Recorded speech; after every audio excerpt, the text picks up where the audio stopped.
Hello, everybody, and welcome back to a brand new episode of the 2021 NR 2003 season, where we follow along every week with the Cup Series wherever they go IRL. Last week, we were at Circuit of the Americas for what was a wild race in real life and in our NR 2003 series. And here we are today, the completely different opposite. We are at a mile-and-a-half cookie cutter oval track at Charlotte Motor Speedway for the Coca Cola 600.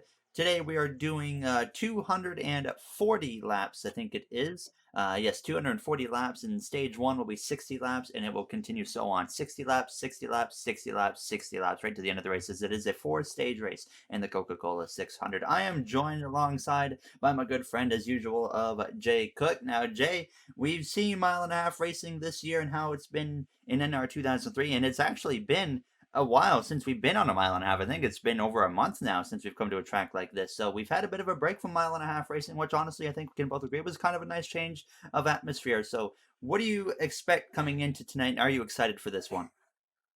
I think for at least as far as NR goes, I'm generally excited for most mile and a half races, especially with this package that we have on here. These races are always, for the most part, really good. And as long as we don't have a lot of crashes or an early crash, these races usually tend to be some of the more exciting ones we do in the year. I do agree, though. The change of pace was nice. It's nice to get away from the constant mile and a halves and go to some short tracks. We had a super speedway in there. We had a road course and a road course that we went to for the first time ever. And I thought that was a great race, both in NR and in real life. I think in a way it's nice to be back at a mile and a half. However, Charlotte, as far as real life goes, is not the best mile and a half. But on here, I am looking forward to a good race. I know you said you did some test races, and they're usually three wide. They're kind of in a pack a lot, so I'm looking forward to this race. And of course, we're at the longest race of the year, the one of the most prestigious races of the year, the Coca Cola 600. And getting ready to go green. Just one little add on. We have Austin Cindric in the field for tonight's race. Actually won at Bristol Dirt, not actually eligible for any playoffs this season. He declared for Xfinity Series points, but he is in the race tonight for the first time, I think, since his first ever Cup Series win, where he shocked all of us in the booth by picking up the win at Bristol Dirt. But we're getting ready to go green here for the Coca Cola 600. 240 laps coming your way. Of course, in real life, they do 400 laps. So it's going to be a long race, even for us. Probably the longest one we do all season long now, as the green flag is out and we are underway here from the Coca Cola 600. Right off the bat, we have Brad Keselowski leading the way into turns one, but most notably, we got Kyle Larson there in second place. Jay, once again last week, Kyle Larson looked like he had a chance to win, found a way to throw it away once again, and we've seen him in mile and a half even be very strong. So I'm sure we've talked about this every week. We know somehow tonight Kyle Larson, if he is sure enough is in the mix to win this race, he's going to find a way to throw it away. Yeah, if he's the car to beat, he'll certainly get beat. That's been the constant theme of the season. Is it's always we're talking about Kyle Larson to the first couple of stages, and even into the last stage as well. And then somehow within the last 50 laps or so, every single time he finds some way to lose it, and it's a constant, both in real life and on here now. And it's just I don't know what it is about Kyle Larson, but something bites him every single race, and it's just he has extremely bad luck. But honestly, I'm not looking for Kyle Larson to win tonight. I'm looking for that guy in third place right now. Martin Truex Jr. has been absurdly strong the last couple of years in the Coca Cola 600, and if there's any place he's going to get a good run in a season where he certainly needs one with how much he's been struggling in our season so far, it's going to be tonight at the 600. So I expect Martin Truex to be a big contender tonight.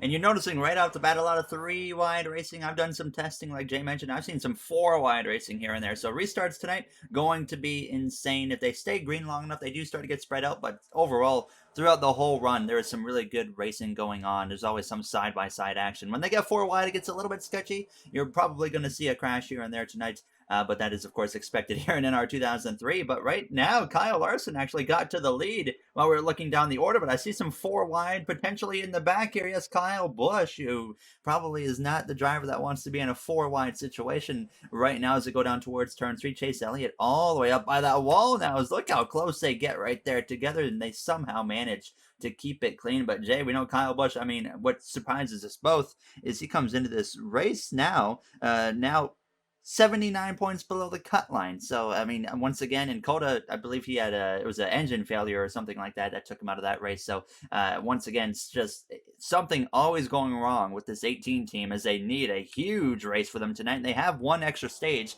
to potentially get some extra points.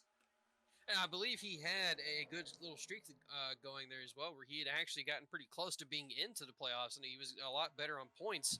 And then all of a sudden, the last couple of races, it's all spiraled out of control again, and he's back out of the playoffs, way out of the playoffs, even in an even worse spot than he was before.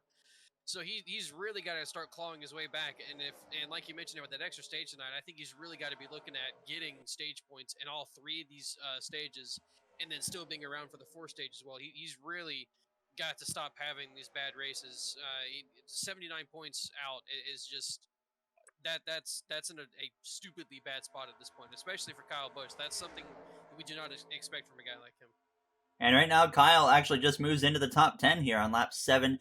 Should mention that we have it on 2 times fuel and tire wear for this race, like usual. These guys will probably have to pit just past halfway in the stages, and then they should be good to the end of each stage after that point. Of course, we don't know if there's going to be any crashes or not, but right now at the front of the pack, Kyle Busch actually going to drop down to P11 as Cole Custer working his way forwards. But Matt DiBenedetto here, right at the back of this line, we got a bit of a single file line, and Jay, I'm seeing a bit of a common occurrence here at the front of this pack. We got 1, 2, 3, and quote unquote 4 Penske cars up inside the top 6 right now. I mean, when we come to this track, we know Keselowski, he's won this race last year, actually, in 2020. Joey Logano, he's been strong at Charlotte. Ryan Blaney, I wouldn't expect him necessarily to be a competitor here. We haven't really seen him in the mix at many 600s, but clearly right now, these Penske cars got something tonight. Yeah, I think it's just Ford in general. I'm pretty sure that at just about every single mile and a half race we've gone to this season, we always see a lot of Fords up inside the top 10 and up towards the front. I remember talking about it a certain couple of times at the beginning of this season. It always seems to be Kyle Larson and then the Fords. I don't know what they have figured out for mile and a halfs, but they always seem to be really good at these mile and a half tracks. And we haven't seen, we've gone away from the mile and a half for the last month or so.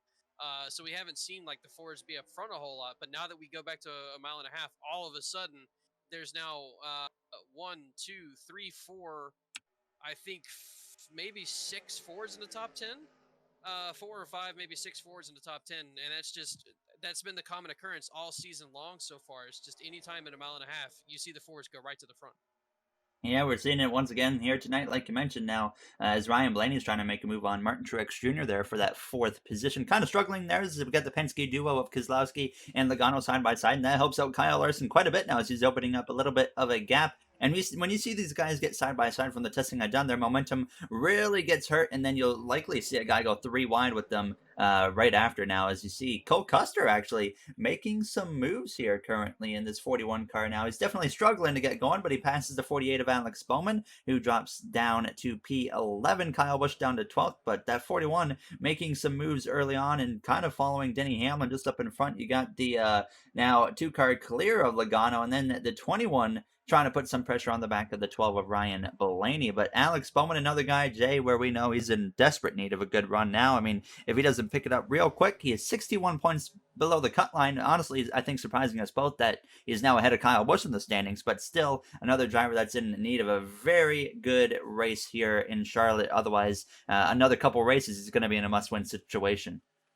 He's another guy that has to be looking at this 4-stage race tonight and thinking and knowing that he has to take advantage of the extra stage and getting stage points in all 3 of them, even if it's just a 10th place. I mean, that's not great. He certainly needs better than 10th place in all 3 stages, but that's an extra 3 points that he normally wouldn't have. And so either way, he's got to find himself somehow inside the top 10 in every single one of these stages tonight and get himself some points, because like Kyle Busch, he's getting to the danger zone where if he doesn't start climbing up, he's going to have to get a win to get in. And there you see the guy right now, currently last in the playoffs, Matt DiBenedetto, 25 points above the cut line right now coming into this race. And the guy that he is above the cut line over is Daniel Suarez. Currently, Daniel Suarez running down in 15th place. So DiBenedetto doing what he needs to be doing right now. But it looks like, Jay, all of a sudden, Truex might be a little bit slower than the competition, because it looks like he's kind of holding up some drivers here. Yeah, he started getting passed by the Fords, and as one went through, they all kind of just followed him, and now Almirola is stuck behind him, and he's kind of forming a little bit of a train. I noticed that Suarez and Cindric were kind of catching this group a little bit, and then all of a sudden they started really catching this group. I think Truex is kind of holding the lineup at the moment, and we're potentially seeing a little bit of a Ryan Blaney situation from a few weeks ago at Darlington. We're kind of seeing that with Truex right now, and he's holding up these guys from the back end of this top 10. We'll see how that works out for Truex. It looked like he had speed in qualifying, but right now under race trim, not quite working out for him so far. I mean, he still, of course, is just actually up inside the top 10, running in the fifth place. So if he can hold on, then, I mean, good on him. He needs some points desperately at this point in the season. Now, as there's quite a bit of a gap when we look at the point standings, of course, Jay. I mean, right now, I mean, Daniel Suarez, he's 25 points below the cut line, but then the next guy behind him, Christopher Bell, he's 55 points out. And then from that point all the way down through Kyle Busch, they're all only, about 25 points apart. But that space between Suarez and Bell is, I mean, I think both for us a lot larger than we expected it to be. Yeah, I also didn't really expect Christopher Bell to be the next best Joe Gibbs car aside from Denny Hamlin in the points. We got Christopher Bell there, 55 points out, then Truex, 57 points out, then you got to go all the way down to Kyle Busch, who's 79 points out. And we've been mentioning for the last several weeks now that just those three cars have been struggling all season long to get the finishes that they should be getting. We've seen them all run pretty decent, and they've all shown flashes of having really good speed. It's just none of them have been consistently getting good finishes, and it's just been a constant surprise to me to see this happening. Especially a guy like Martin Truex, who's been so dominant, probably the most dominant guy of the last 4 or 5 years overall. And just this season, he's struggling very, very heavily. And so I think with Truex as well, where he's starting to get into the danger zone of if he doesn't start getting some of those points back, he's going to also need to win. So Truex now actually fading down to the 10th position here at the end of the first already 19 laps, by the way. So we're already closing in towards the halfway point of the stage. Up front, you got Logano, who has run down Kyle Larson, but of course, running him down is completely different than passing him. He's got some work to do to make that happen. Chase Elliott, another guy that I'm noticing working his way through the field a little bit here. I think he started outside of the top 10. He's had a couple races this season. Martinsville, where it looked like he was going to win. Kyle Larson stole that win away from him. That's been the only time we've seen the 5 in victory lane so far this season. And then last week at Circuit of the Americas, Jay, we saw, Elliot very strong. It was looking like he was going to win. Then he kind of threw it away. Next thing you know, he was right back in it, and it looked like it was at Larson's disadvantage, and Larson threw the win away. But then Elliot ended up actually getting turned by Joey Logano, who's running up in second place right now, and that took his chances away once again. But so Elliot, Jay, his luck has not been good, especially on the road courses this season where we expect him to exceed. He's had a bit of combination of both bad luck and just not running that well. Which the not running that well is kind of transferring over from real life a little bit. He hasn't been the Chase Elliott that we expect from the last 2 years or so. He hasn't been necessarily bad, but he just hasn't been that top Hendrick guy like he has been the last couple of years. And he hasn't been consistently running top 5, consistently running top 10, looking like he has a really good and competitive car. He's just been kind of for Chase Elliott standards, he's been kind of struggling, and so far, I think that they're definitely going to be looking to turn that around and make the season be look a little bit more competitive and certainly get himself some more playoff points. And we talk about struggling. A guy that's struggling right now is Kevin Harvick, down in 23rd position, actually having a terrible start to the Coca Cola 600. I remember earlier this year when we were going to the mile and a half, Kevin Harvick was pretty much the guy that we weren't even talking about Kyle Larson at the beginning of the season. He was, of course, strong every race, but Kevin Harvick was kind of the one stealing the shine away, and it was looking like Harvick was in the position to win every single time we went to a mile and a half specifically tonight. Terrible run so far, but look at Kyle Larson right now. He has to hold off all the Penske cars right now. Logano, Ryan Blaney, and Brad Keselowski all lined up, and then you got the 10, you got the 41, more Fords, Elliot, DeBenedetto, he's kind of fallen down a little bit now as he's still, of course, inside the top 10 as Truex runs in that 10 spot as Kyle Busch tries to get him. But so far, a nice clean race. The start was a little bit chaotic, but we are going to go to a very quick break here from, oh, actually, I see an issue. We got a caution now. Oh, we have a bunch of cars all of a sudden have crashed. I was gonna say, I believe that I saw when you flashed on the front straightaway there for a moment. I believe I saw the flagman waving the caution, but the screen was very blurry, so I wasn't sure. I don't want to blur it over you, but we've had a very big incident. That's a lot of Roof guys on damage. pit road with a lot of damage. What in the Several world several happened? cars with roof damage as well. I think we had quite a big crash happen in turns 1 and 2 in the back of the field. One, two, three, four. We got at least 6, 7 cars right there, maybe even 8. And then the 53 with a bunch of damage. 34. That's 8 or 9 cars that have had an incident. All back markers, pretty much too. So obviously something Hopefully at the these back of the field. guys hopefully these guys do enough and they're not out running on the track and we have a Noah Gregson situation again like we had at Las Vegas. Yeah, Now that that we're can be back a in a whole mile and a nother half, thing.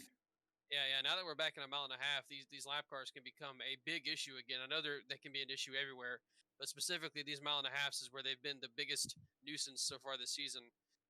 And hopefully we're not already going to see that happening 25 laps into this race. Well, you're gonna get your guys' break anyways once we see the replay here. But one thing that I find interesting, Jay, is when we were doing our testing, we saw them come in about lap 35, 36, and we're gonna have about 35, 36 laps left here when these guys exit the pit lane. So this is gonna be interesting.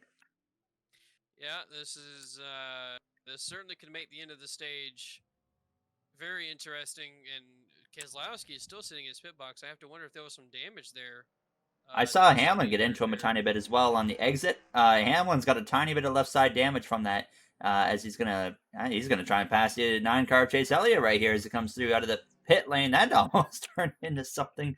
But we're gonna get a look. Kyle Larson wins race off the pit lane. But real quick, let's just see if how many cars are out. Look at that, 33rd, all the way down to 40th and 31st of Eric Jones are all out of the race.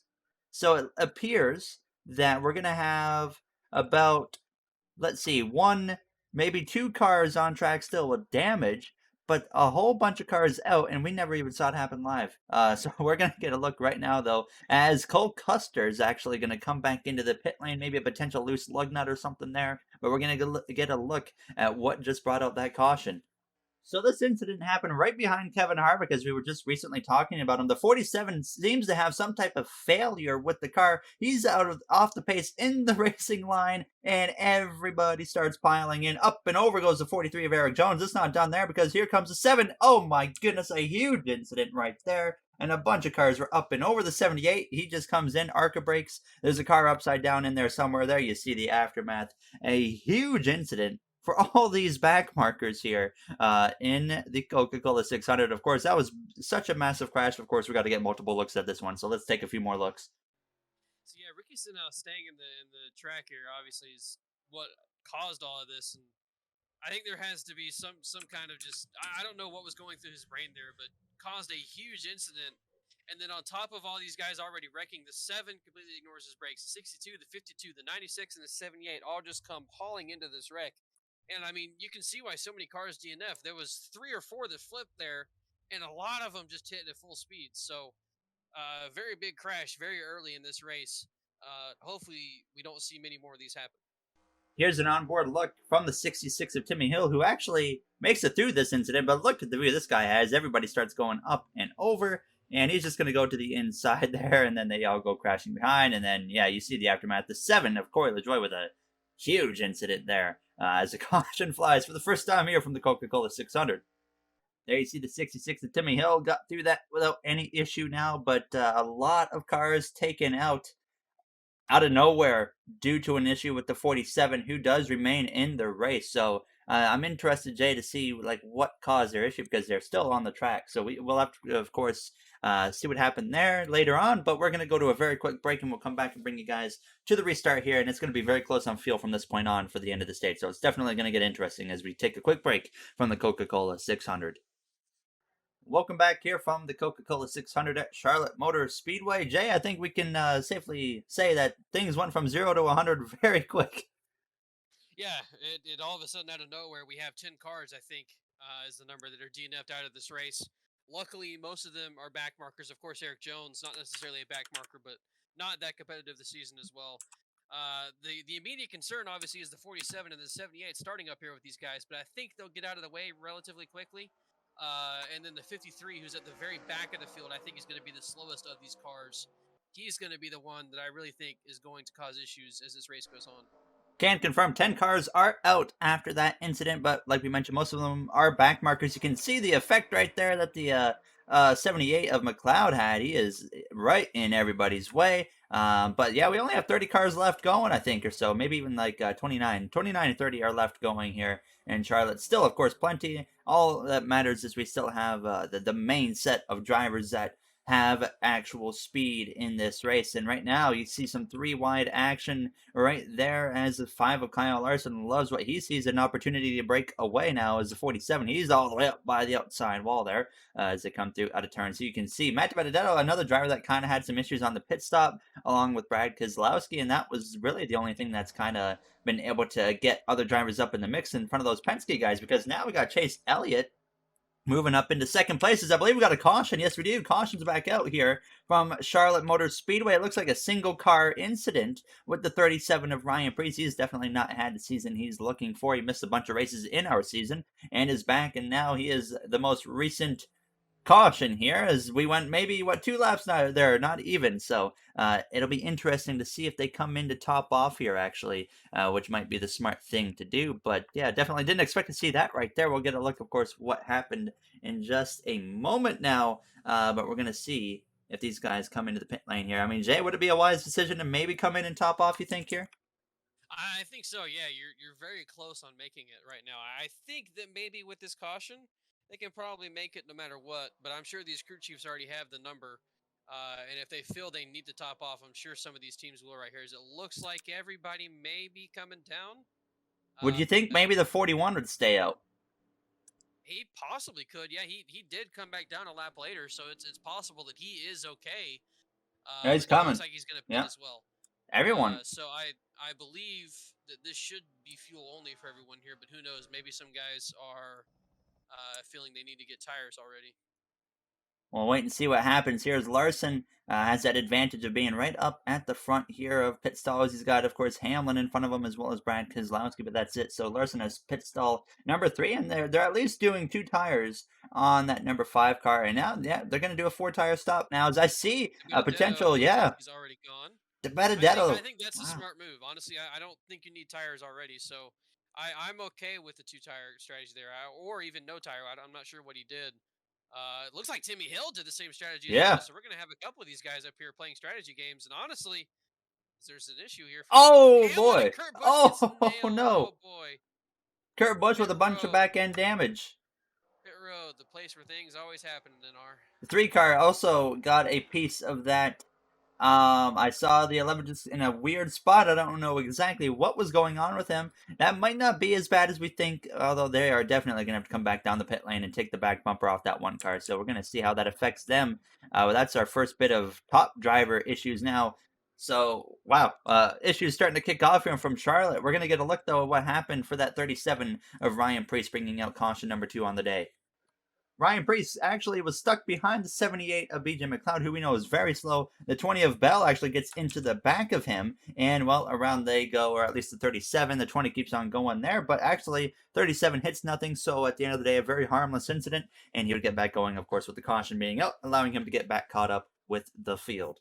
There's a look at Brad Keselowski. He came back down the pit lane, like Jay mentioned, so he's all the way at the back of the pack now. And Austin Dillon, who was a part of that incident on the pit lane, they took the whole front bumper off of that car. So we know they're going to be down on power now. So the 78 and the 47 still lining up on the inside, and honestly, they should be doing that the rest of the race. So that's going to be quite interesting to see how these restarts play out. And now we have 28 laps to go still here in stage 1. So Matt Benedetto, honestly, Jay, I think a good call here because they only ran a lap and a half on those tires. So I think this is a very good call by this 21 team to get them out front. And maybe that clean air can be a game changer for that Wood Brothers racing team. Yeah, no harm in trying it. I know that Kyle Larson's starting right behind him. Seems like so far he's got the strongest car of the day, but we've also seen Fords just be overall so strong. So who knows? Now that a Ford is out in front, and Kyle Larson's not in that clean air, maybe we see the Benedetto kind of run away with this thing a little bit. And I mean, obviously, with the way he is in points, I think it's not a bad call. He's only at a lap and a half difference or so in his tires. So I don't see why not try it, but as you can see right there, Kyle Larson's already making the move to go for the lead. So clearly, he does have a very good car. Wasting no time here as they might actually. Okay, are they going to go 4 wide? No, they're just going to stick it 3 wide there at the back. Right now, these guys trying to work their way through these slower cars. The 47 to Stenhouse isn't horribly off the pace right there as they get back going, but he's still way off, of course. And then the 78, even worse. The one car of Kurt Busch, he never did come into the pit lane to fix his damage, so it'll be interesting to see what happens here as these guys struggle to get past this 78 of BJ McLeod. Even the 3 is going pretty well right now. But Larson out in front, 3 wide here between the 10, the 9, and then the 19. And now Ryan Blaney might try to force it up the inside. Yes, he does. And look who we got up here. Timmy Hill played that strategy on the pit lane. He's now up inside the top 10. It's always cool to see a guy like Timmy Hill running good. Bubba Wallace up there currently running in 10th place. Suarez and Bowman side by side right now for 11th now as Byron's trying to work his way past the 47. I mean, look at Christopher Bell, Jay. He just literally got done wrecking the 37. Now here he is running the best he has all night long. And I think a lot of this right now is due to the 78 and the 47 kind of. We saw some guys get their positions shuffled, and we saw, like, when you were focusing on it there, we saw Austin Dillon get around him and gain a bunch of spots.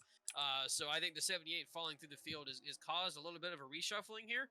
And now out just around the top 15 and just outside of the top 10, we're going to see some guys that were not there before that are there now. And I think they're a little bit too far separated from the top 10 to make anything happen for the end of the stage here. But that could lead into something happening for these guys in stage 2. Kurt Busch on the pit lane. They've I guess accepted the fact that they got a lot of damage on that car, so they bring it into the pit lane now, and they're going to put tires on it. He's already got a win at Richmond Raceway, so fortunately for him, it's not really going to impact him too much now. As to Benedetto, looks like he might be potentially regretting that call now to take no tires because he is drifting down quite significantly. As Martin Truex Jr. Jay, it looks like they've gotten something changed in this 19 car because he's running down the 5 of Larson, and earlier he was holding up everybody in the top 10. I think it. I think he's got a very good short run car. He did Caution! the same thing. There's another caution out on the track. But just real quick, he did this same thing last year, or not last year, last stage, sorry, or last restart. There we go. The start of this race. Thank you. He had a very good car at the start, and then he started to slip away. So it's probably just short run speed. But something happened, obviously, to Christopher Bell. Yeah, some damage there on the 20 car. I think it's another single car incident that has occurred here. But once again, we're going to wait and see if they pit. Because if they pit now, I mean, they already should be good. But if they pit now 100%, they're perfectly fine. But it will be interesting there. That if only Kurt Busch could have held on another couple laps right there, he'd have been in good shape. He's a lap down, so he'll be restarting on that inside line, but he won't be the first car, I don't think, on the inside line. So that's going to be unfortunate for him. And sure enough, they are all going to, looks like so far everyone's coming in.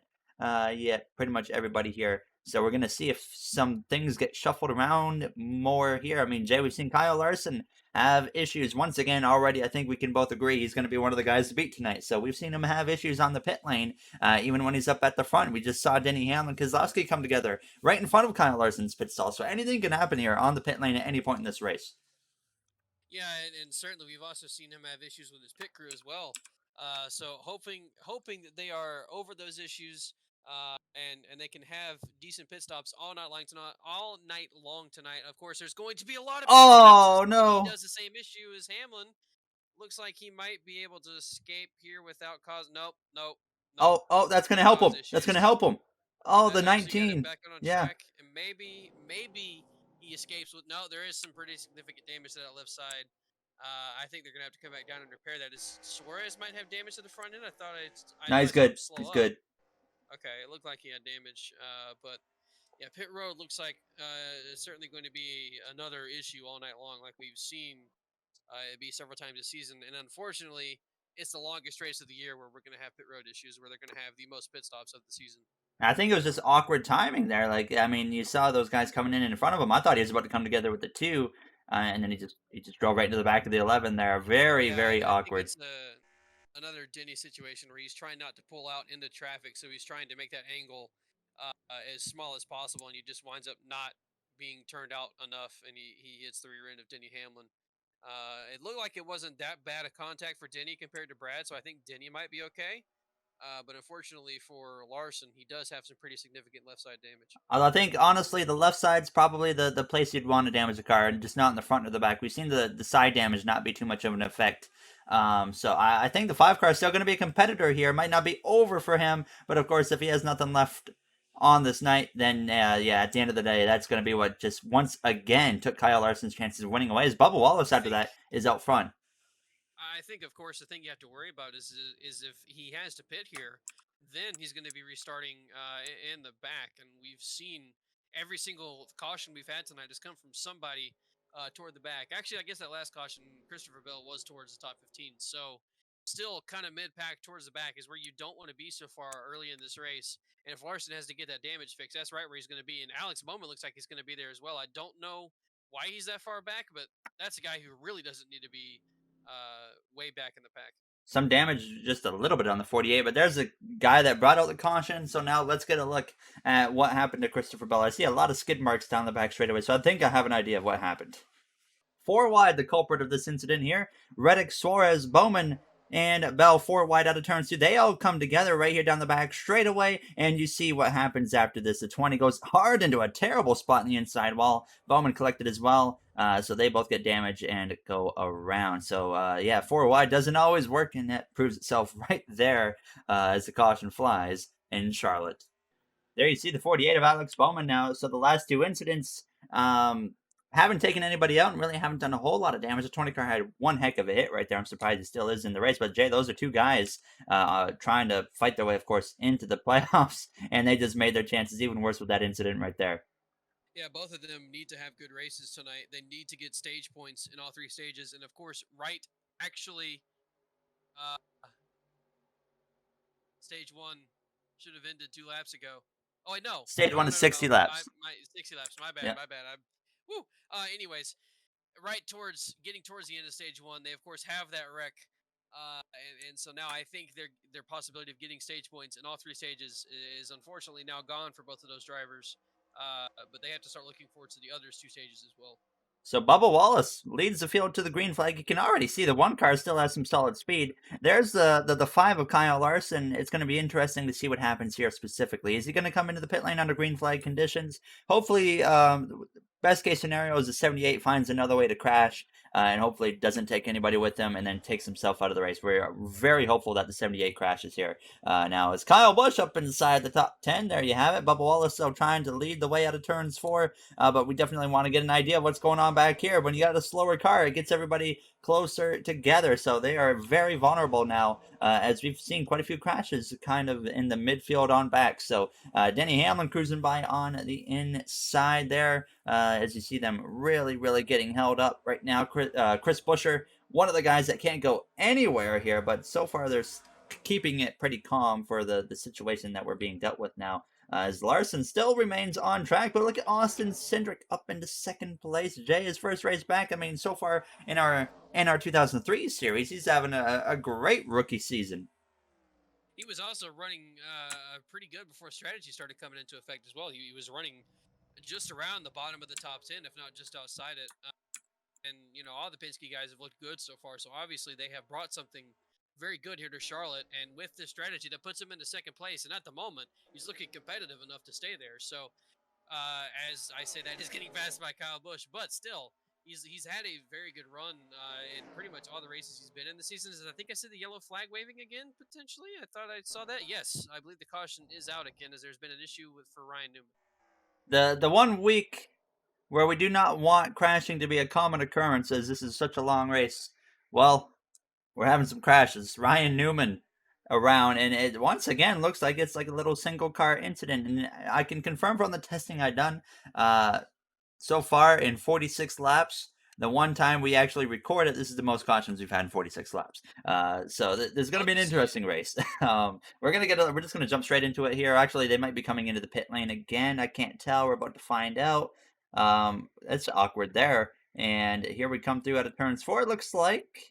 Yes, they're pitting again. So now we're going to have once again an opportunity for these guys to crash. So that's really the big thing. Kyle Larson, of course, has a chance to fix that car under caution, and clearly he actually had some good speed in that car still. So I would think that he hasn't necessarily thrown his race away again, but there's still, of course, time for him to do that at some point throughout this race now. But we're going to watch once again what happens on the pit lane to make sure something crazy like that doesn't happen. And it seems like every time so far it's been right at the front where that 5 car is, the 11 car, as well as that. Even the 33 of Cindric, or sorry, that's the 2 cars box up there as box number 1. So Larson's going to probably be coming out right as Kozlowski's coming through, because here he comes and he's good. Thank goodness there. But they're also going to have to take some time to fix that car. The 23 blows everybody away as a 19, and here we go once again, and this is you can already see what's going to happen, and that's actually a system right there that works. They do get a little bit of damage out of it, and Kyle Larson says, you know what, get out of my way, Danny, and now Hamlin's got damage, and we're about to see Hamlin probably get hit by someone here, unless he's actually probably going to be able to get out. But Jay, pit lane, what a mess. Certainly seems like Kyle Larson. Oh my! I don't know how NR to describe that one. NR just said, "Screw you, Denny. You're not going to be competitive this race."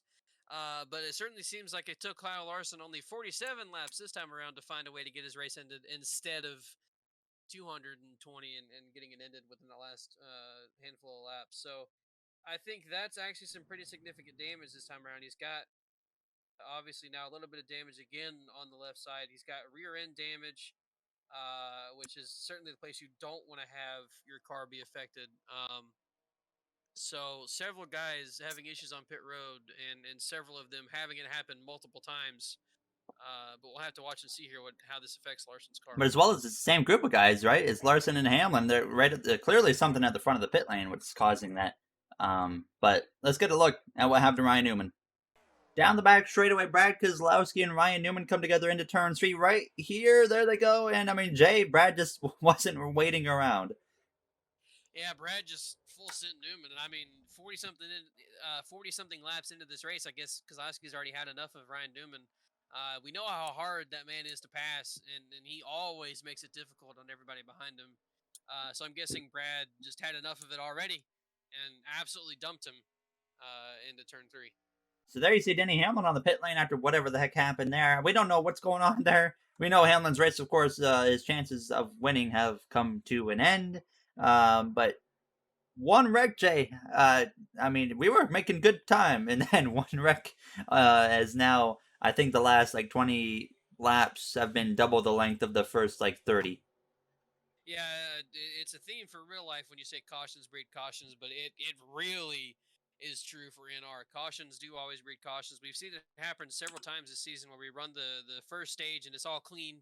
Then we throw the caution for the second stage, and all of a sudden from there on out, it's just nothing but wrecks.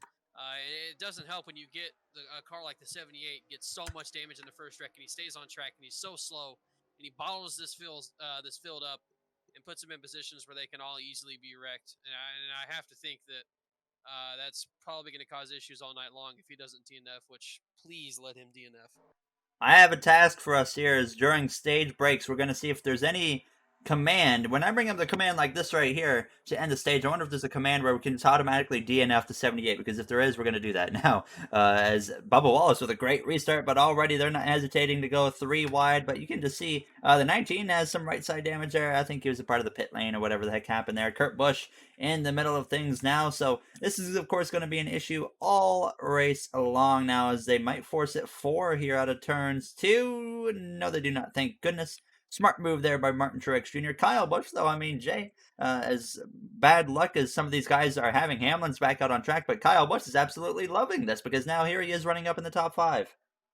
Yeah, and at the moment, a lot of these guys that are having issues are guys that are around the playoff bubble. So as long as Kyle Busch keeps it clean, which has been the struggle for him this season, is finishing a race without having any issues. He's looking good at the moment, and at the very least, I think he wants to keep it clean for the next 9 laps because he needs to get stage points. And sitting third at the moment, I mean, that's fantastic for Kyle Busch. And once again, Eric Almirola somehow finds a way to get in the mix. when he's never fast enough. And here he is again, actually putting some pressure on Bubba Wallace now. As you see, Kevin Harvick, we were talking about how bad he was running earlier. Well, now he's inside the top five. Eric Almirola to the inside here of the 23 of Bubba Wallace now. So out of turns, too. He is going to move through to the lead. Bubba's going to fight back to the outside. You can definitely make some ground here on the outside now as we're looking through the rest of the pack. And Kyle Larson definitely making his way forwards again. He's still on the lead lap, of course, down in P11 as they come through out of turns four. So, Jay, I mean, he's still got a lot of speed, so I definitely think we cannot write out Kyle Larson so far. Yeah, it's just we know we haven't had the opportunity, obviously, because it's only been a couple of laps. I'd just be looking to see if he's still got the same speed that he did when he looked like the absolute dominant car of this Oh, race, because he has so many times this season. Uh, but it certainly does seem like he will still be competitive and at least be able to run top 10. But maybe that team can get the damage fixed where he can get back up towards the lead again. Bubba Wallace back to the lead as a three wide. I saw it out of turns too, though. Last time by, the 47 was up in the outside wall, but he was able to keep it off of any cars. Thank goodness now as they come through turns one. But these guys not waiting around here as Truex is looking. Is he going to have anything out of turns two? No, he does not. Once again, probably the smartest decision there. Daniel Suarez having a good run, and now Jay, we got Suarez making a move to try and get up towards the top five, and the guy he's trying to beat right now on points is Matt DiBenedetto, and DiBenedetto's down in P21 after having a strong start to the race. So this is a big opportunity right here in the final five laps of stage one for Daniel Suarez. Yeah, Suarez is the only one who's kind of close on points as well. We have him 25 points out of the playoffs right now, and then it's a big gap down to I think 55 or around somewhere in the 50s for Christopher Bell. So he's really the only one who has a very good shot at the moment of making up some points and putting himself inside the playoffs at the end of this race. And at the moment where he's running, that's going to be very good points for him in stage one if he's able to stay there. And there you see Kyle Larson moving his way back forwards here. Making a pass on Ryan Blaney to move up into the top 10. Almirola once again side by side here with the number 23 of Bubba Wallace for the lead, but just up in front of them, that 53 is quite a ways off the pace. Or sorry, the 78. Look at that, he is even further. These guys, there might be only 3 laps to go when they get to the line, but honestly, they might even be able to run down that 78 here as they come through out of turns four. Harvick gonna pass Kyle Busch is a three wide right here. Cindric in the mix. Larson, Reddick, Elliot having a quiet but clean race, and that's going to be very big for him right now. Of course, he's well inside the playoffs, so nothing to worry about there for the number 9 of Elliot at this moment. Now, as Harvick might move through into second place, it'll be 2 laps to go in stage one. This is actually the longest green flag run we've had since like the halfway point of the stage. So a nice little change of scenery here. And now as we close in on the last few laps, you see a bunch of guys currently running just outside of the top 10 here, trying to get up into the mix now. Larson continuing to move his way forwards. 2 laps to go in stage one is Kyle Busch. He's going to try and make a move up the inside of that 23 of Bubba Wallace. But once again, Jay, these new teams of 2311 and Trackhouse continue to impress us, I think, this season here, at least in the NR2003 series. Yeah, and we've talked about it several times as well. Unfortunate for Suarez how he's had those mechanical things, and I know it's a constant thing that we bring up, but I mean it really is unfortunate because he's only 25 points out of the playoffs right now, and you take away I think those 3 specific races, and there may be a couple more, but 3 I can think of specifically where he's had issues right at the start. You take away those races, and he's inside the playoffs, and I think by a pretty good margin too. So he's been very competitive this season, and so has Bubba Wallace. I believe Bubba is inside the playoffs. Yeah, he's inside by 55 points at the moment as well. So they've both looked very good this season, and it is a definite surprise to I think both of us. Harvick out of turns 4 on the final lap of stage 1 is going to get Almirola, actually. So a last lap pass.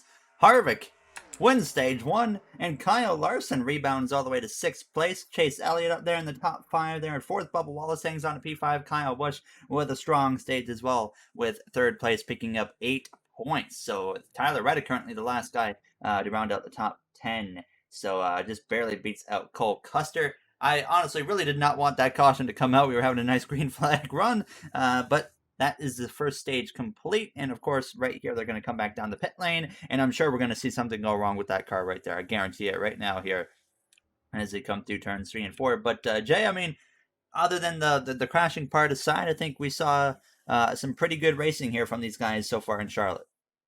That was a very good stage one. I enjoyed I enjoyed the racing product that was put on there, and luckily we only had one really bad crash, or really big crash. And most of those cars didn't have to. Unfortunately, still we've seen with the 78 still out there causing issues. But it was when they were green flag, it was very good racing. And hopefully we don't have many more pit road issues, but I guarantee we will all night long. So the big thing is we're going to be watching that 5. We're going to be watching the 11.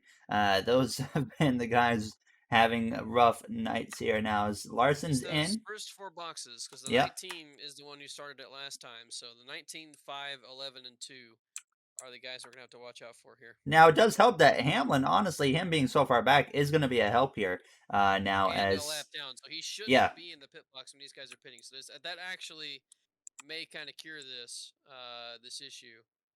Keselowski spending a lot of time on that left side there. Larson already made it out safely, so no issues this time. As yeah, Keselowski, they've been spending a lot of time on the pit lane tonight in their pit stop, so trying to fix their car up and whatnot, get some repairs. I guess William Byron there in the 24 still on the pit lane along with Ryan Preece. But now we are going to go to a very quick break and bring you guys to the start of the second of 4 stages here from the Coca Cola 600 as Kevin Harvick makes the last lap pass on his Stewart-Haas Racing teammate of Eric Almirola to win the first and opening stage. Welcome back from the Coca Cola 600. While we were away, we were trying to find a way to DNF the 78. So far, no luck. We'll continue to try and work on it here throughout the race now.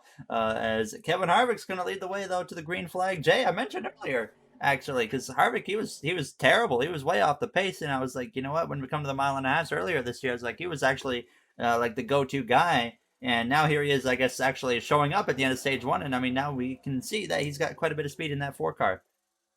Yeah, he looked very good there towards the end of that stage. I think a lot of it early in the stage was probably just track position and him getting mired back there with bad track position.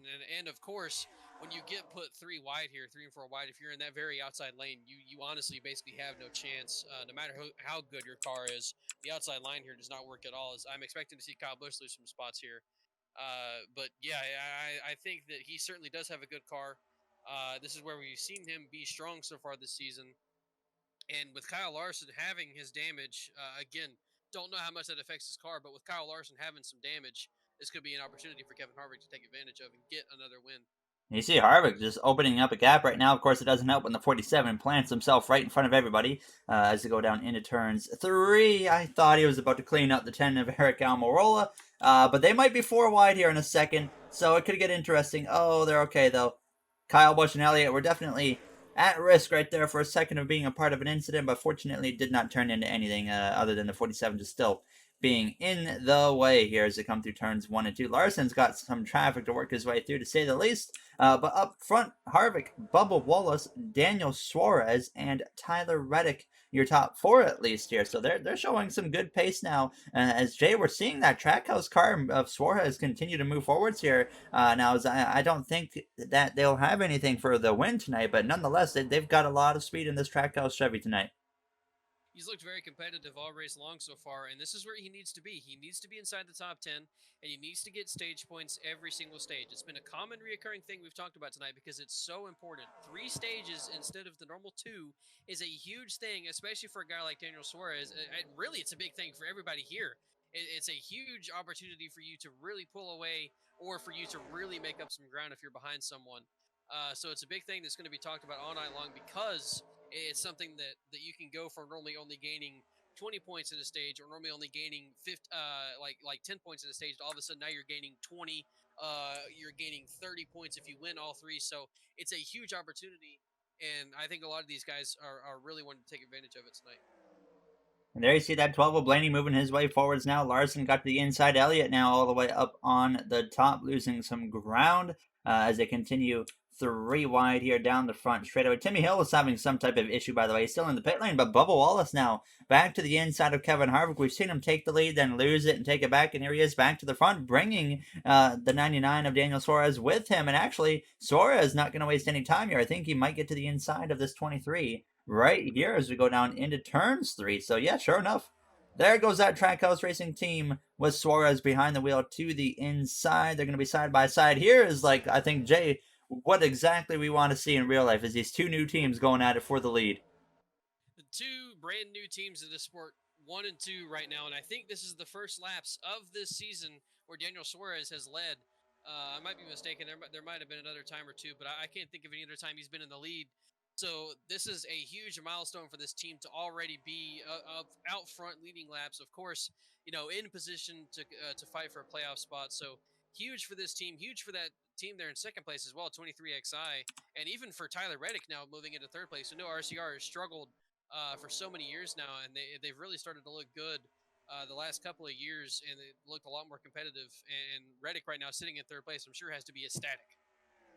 And now Bubble right there on the back of that 99, but some good racing here up front. And I've actually been doing some research uh, during this racing here, this action of potential ways we can actually get rid of this guy right here.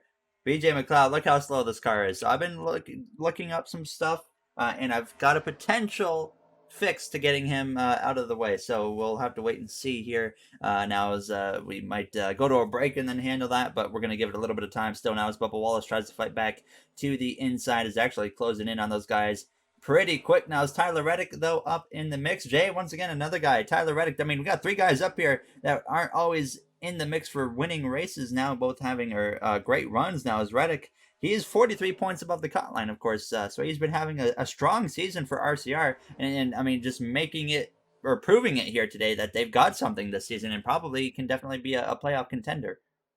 All three of these guys here, Bubba Wallace, Daniel Suarez, Tyler Reddick, all at the top three right now. All of them are someone that they're teams that you wouldn't expect in real life to really be in the playoffs. And right now, all three of them, actually no, sorry, two of the three are. Daniel Suarez is just outside of the playoffs, so they've all three looked competitive this season. They've looked very good, and they've taken advantage of guys like Kyle Busch, Martin Truex, Kozlowski, who I think is now, Kozlowski's now inside the playoffs, but he was outside earlier. They're taking advantage of some of those guys struggling, and certainly taking it this far into the season, you'd have to think they're going to be in the playoffs. I was trying really hard there to issue out some commands, but it does not look like it's working, unfortunately, here now. As the 8 of Reddick, though, out front. Three wide back here now, and they are going to be coming up on these cars, so I'm desperately trying to find something real quick, but it does not look like we are going to have any luck right now with those guys, and we'll have to try again under caution or something like that. If we have that, they very well might cause a caution here. Now, as Jay, I mean, this is actually going to be the first time these guys are coming up on lap traffic. So, I mean, what do you expect here? Where do they go? I genuinely don't know. Wherever they aren't is the easiest answer for that. These guys are going to cause some issues here, and unfortunately, uh, it's just. I really wish that we had a way to get these guys out of here, because we're going to go from having, I think, about 12 or 13 cars here in the lead pack. I think we might lose a bit of cars, that get detached here. And unfortunately for Daniel Suarez, who we were just talking about running top three, he's losing a lot of spots. Yeah, he's dropping down the order very quick, and now Kyle Busch back up in the top five. Now it's going to be interesting to see to make sure that these guys don't cause any crashes, of course. Now, as Suarez is going to get through there, and DeBenedetto's coming through along with William Byron, three wide now with Bowman, but he gets through as well. So, so far, that's really going to be the thing that we really need to watch out for here tonight. Unfortunately, now we hope that we can get those guys out of there before this race is over, so that way they're not going to just be in the way like that. As you can see, the effect it has now. But Tyler Reddick leading the way now as we come through out of turns four. Kyle Busch again. Jay having doing exactly what he needs to be doing here, starting off stage two very strong as well. And honestly, if he can run top 10 in all four stages, I mean, he could definitely still find himself with an opportunity to point his way into this playoff. Yeah, he has to run top 10 every single stage. I think no more of those races where he runs decent but just doesn't get the results he's looking for. That's got to be that's got to stop being the reoccurring thing happening to him. He's got to have good races. He's got to have everything play off for him, because if he's looking to point his way in, that's what's going to have to happen. If he doesn't win, that's how he's going to have to get into the playoffs at this point. With how far he is out, he's got to have everything go perfectly right for him, or he can just do the thing, and do the easy way and win, which I'm sure he'd like to do that even more than point his way into this thing. But so far tonight, He's looking very competitive, and as long as he doesn't have any issues go wrong, I think we'll see Kyle Busch finally have the race he's been looking for. And there you see Bubba Wallace back to the lead, 3 wide back there, and now they're going to be coming up on Ryan Newman, who's going to be the next guy in the way. We saw him get turned by Brad Keselowski earlier, so if I'm Keselowski, I might watch out a little bit later now, as there's still going to be 3 wide back here. That outside, though, it honestly, Jay, seems like it can get a pretty good run. I mean, we just saw the 4 car of Harvick really excel there. You can get a run down the back straightaway, but through the middle of the corner, you're at such a disadvantage. The inside line is so much quicker through the middle of the corner here. Like, you're going to see Kyle Busch get right to his inside immediately. And of course, just like real life, you get that run off the top lane. So that is an advantage of being there. But for the most part, you lose so much time through the middle of the corner and entry that your exit doesn't even matter that much. So this track is still kind of one lane. You can make other lanes work, especially if you have a very good car. But it's all about getting that inside lane and running your way through the shortest part of this track. Trying very hard to get something going here. It's not working, unfortunately, now, as Bubba continues to lead. One right of these now, commands go has ahead. to work. Just something has to work. We've got to find a way to stop this happening. It's not like, you can sit there and say, oh, they're competitive. Why are you trying to DNF them? Nah, they need to be DNF. They're hurting the race. They are no longer actually competitive. It doesn't matter if a car DNFs and they can finish ahead of them. That's not something we want to care about here. We want to care about putting on a good race. And at least in my opinion, the slow AI like that just kind of ruins it. Luckily, so far, we haven't had them be that big of an issue, except for on restarts. And even when they went through them that first time there, they still are kind of close together. But you just don't want to see them be slow like that and affecting the outcome of this race. And while they race it out here, it's pretty clean so far, so we're going to actually go to a quick break and bring you guys back for the first set of pit stops here from the second stage. Welcome back from Charlotte Motor Speedway here at the Coca Cola 600. Under the break, Kevin Harvick went to the lead over Bubba Wallace, bringing Chase Elliott along with him, but up in front, you can kind of see what's going on here. We got 2 cars going side by side right now into turns 3. That's probably the last thing Kevin Harvick wants to see right now as they come through out of turns 4. We do know that there is pit stops coming here very, very soon. I mean, at least, Jay, on one of the positive notes here in Charlotte so far, it's been green flag the whole stage. Which is very good. I think that's something that we wanted to see happen in the first stage, and happily, or luckily, however you want to describe it, it's happened here so far in stage 2. Knock on my desk is carbon, so knock on carbon that we stay green all the way through, and we don't have any more crashes like we've had. The 53 and the 78 going through the field right now is another big opportunity for something to happen, because of how slow these guys are. There's the 3. Yeah, like you said there with pit stops happening, I think they're going to be happening probably this lap as we see the 3 already on pit road. And that could be a whole nother dynamic, as we really haven't had any green flag pit stops yet. So these guys are going to have to be really careful to make sure they all don't come together right now. As you got Elliot here side by side with Logano Larson trying to work his way back forwards right now. Byron just outside of the top 10. But yeah, I wouldn't be surprised if we got guys coming in maybe this lap, or at least within the next 2 to 3 to 5 at the latest, I would think. But right now, no one coming in right there. We did see the 3 come in. Now as Bubba's once again making a move to the inside. It's honestly, Jay. Oh, Blaney's pitting? Oh, yes. I couldn't see there, actually. But it honestly seems like, though, that at this rate, it's going to be kind of a back and forth game for the lead all night long, potentially, Jay. Yeah, with Kyle Larson now to the lead, that's the way it's been all race long so far. When we saw Larson in the lead in that first stage, it was really just him and nobody else. So, you had the Fords right there with him. But ever since then, he hasn't been in the lead. Oh, and we've boy. also seen the Fords not really be towards the front, as they're all starting to pit now. And the 21 was in the wall right there out of turns 4. No damage, fortunately, for De Benedetto, but I did see him get into the wall. So green flag pit stops, sure enough, are underway. So these guys got to make sure they don't have issues on the pit lane. But, of course, right here, this could get awkward. Now, the 20's coming out. The 5's trying to get into his pit box. And, oh, they're okay. Okay, so Larson gets in without any issues. You saw him be smart there and check up early to make sure nothing happens right there. But now, Daniel Suarez, Chase Elliott, Kyle Busch, the 8 of Reddick, who's That's one way to do it. Absolutely. That if there is penalties, he's certainly Yeah. going to get one because that that was a bit of an interesting way to get on pit road there, almost like he's trying to qualify for the 600. Yeah, it looked like an all-star qualifying attempt. Or But yeah, the All Star race. My bad. I thought he was going head on into the wall again. He did that at Dover where he put it in the barrel. So if penalties are a thing for speeding, we're about to find out because Tyler Reddick, I have a feeling, was not going the pit speed there. So He we're gonna also was see. not across the box there. Yeah. He came into pit road way outside the pit road line there. So I don't know if that's something they're going to police for, but at the very least, he was definitely speeding. So let's see what happens here. I guess. So he's still in his pit box, by the way. Yeah, I believe he did get a penalty then if he's still sitting there. Yep. So that one would have to think that he got a speeding penalty, which I mean deserved. That guy was hauling. And now he's going. So that had to have been a penalty for sure for Tyler Reddick. So we're going to see how things cycle out. It looks like the 23 is going to be leading the way here when they cycle out now, as Logano and Harvick are going to be trailing in second and third. Then Suarez, Blaney, Byron actually with a very good cycle. He was 11th when this cycle started. Well, now he's beating Chase Elliott, who was like third or fourth.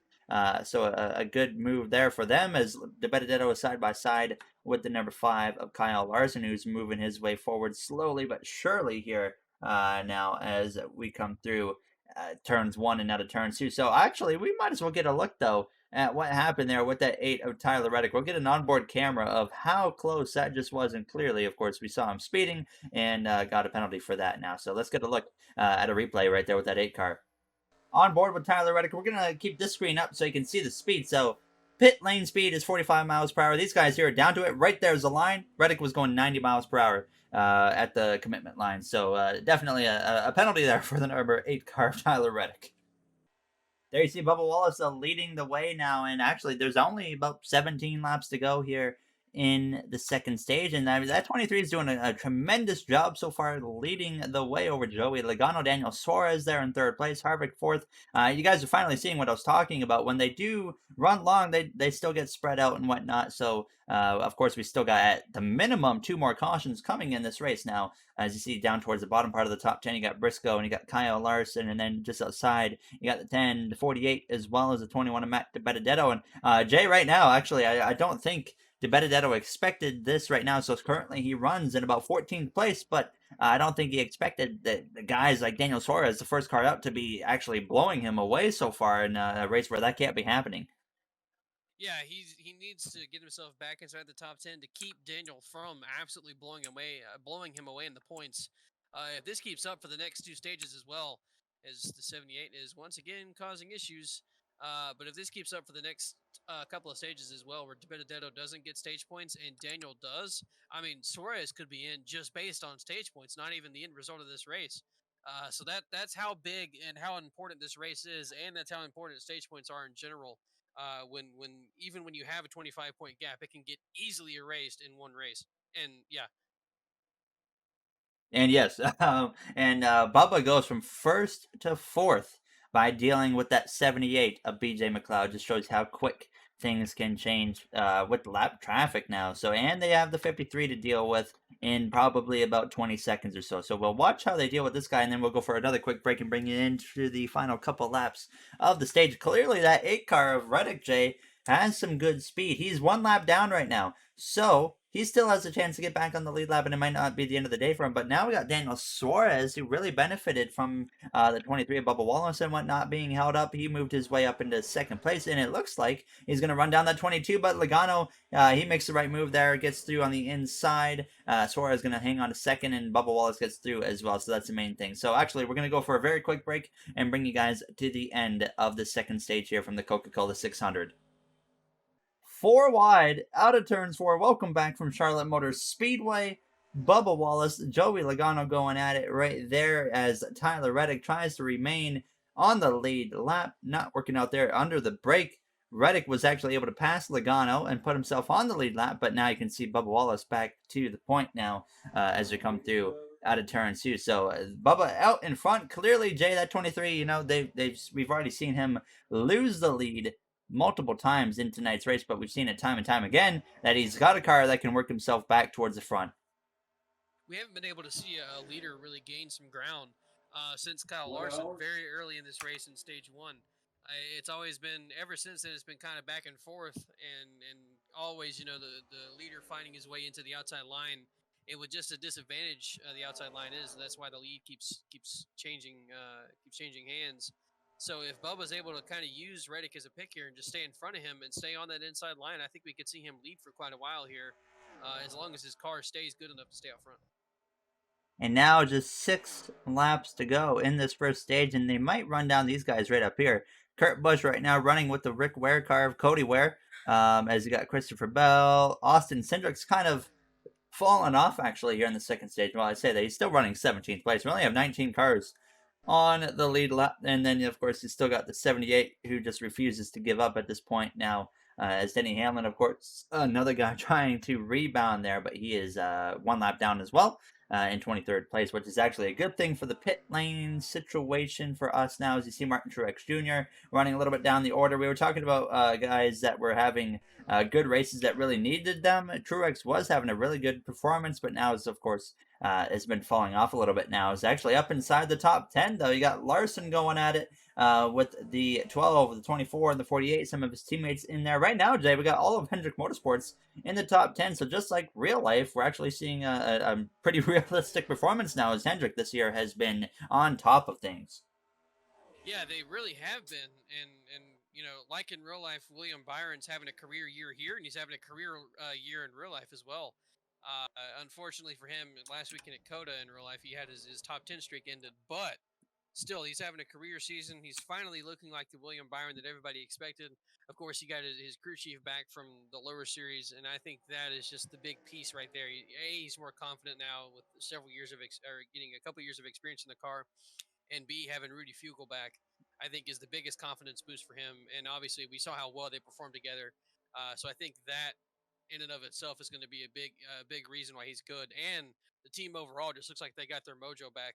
And now with all of them, or with all four cars filled with good young guys of the sport, and at least two of them probably some of the top talent in the sport, I think we're going to see Hendrick Motorsports be back to his dominant era the way it was 15, 20 years ago, even And 10 years now, ago, 5 I was years gonna ago. say, yeah, I was gonna say, like back when we had Jeff Gordon, Jimmy Johnson, Dale Earnhardt Jr., as well as, I mean, would you consider Casey Uh, Kane as well? yeah, Casey Kane, Mark Martin, because when Mark was in that car, that five car went on a tear Oh there boy, for a little bit. So, and here we come again, back up to the slow cars. Let's see as if they can get well through it this time. to the final lap of stage two. So this is gonna be interesting.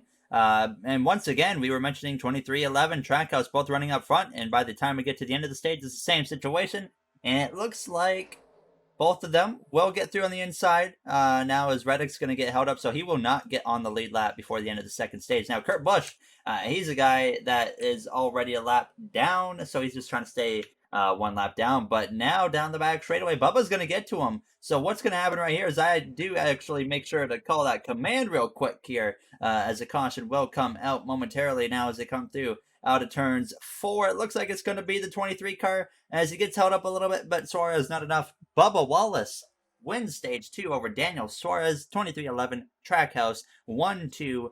Awesome scenes right there from those two teams, those brand new teams, of course, this year into NASCAR. Kyle Busch with a very important top 5 in stage 2, top 10 in stage 1, as well as Alex Bowman stage points. And I mean, you got DiBenedetto, who actually managed to get a couple stage points out of it. So not the end of the world for him, but he's still, at the end of the day, lost some points to Daniel Suarez specifically, and Brad Keselowski, of course, having a rough night as well after picking up some damage on the pit lane. He was not able to get stage points and probably won't be anywhere in the mix for even a top 15 here in tonight's event. But now coming into the pit lane, Jay, honestly, I think it should be pretty safe here, and I think we know the call. It's probably 4 tires, 2 cans of fuel. But like I said, I think it's going to be safe here because we have Hamlin a lap down, so pit lane shouldn't offer too much chaos here.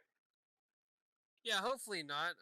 We've seen some separation now between those top four guys, or first four boxes, I should say, of Kyle Larson, Martin Truex, Denny Hamlin, Brad Keselowski, and with Hamlin being a lap down, he won't even be on pit road here with all these guys. So hopefully we don't see Kyle Larson like coming out of his pit box in front of in front of like Brad Keselowski.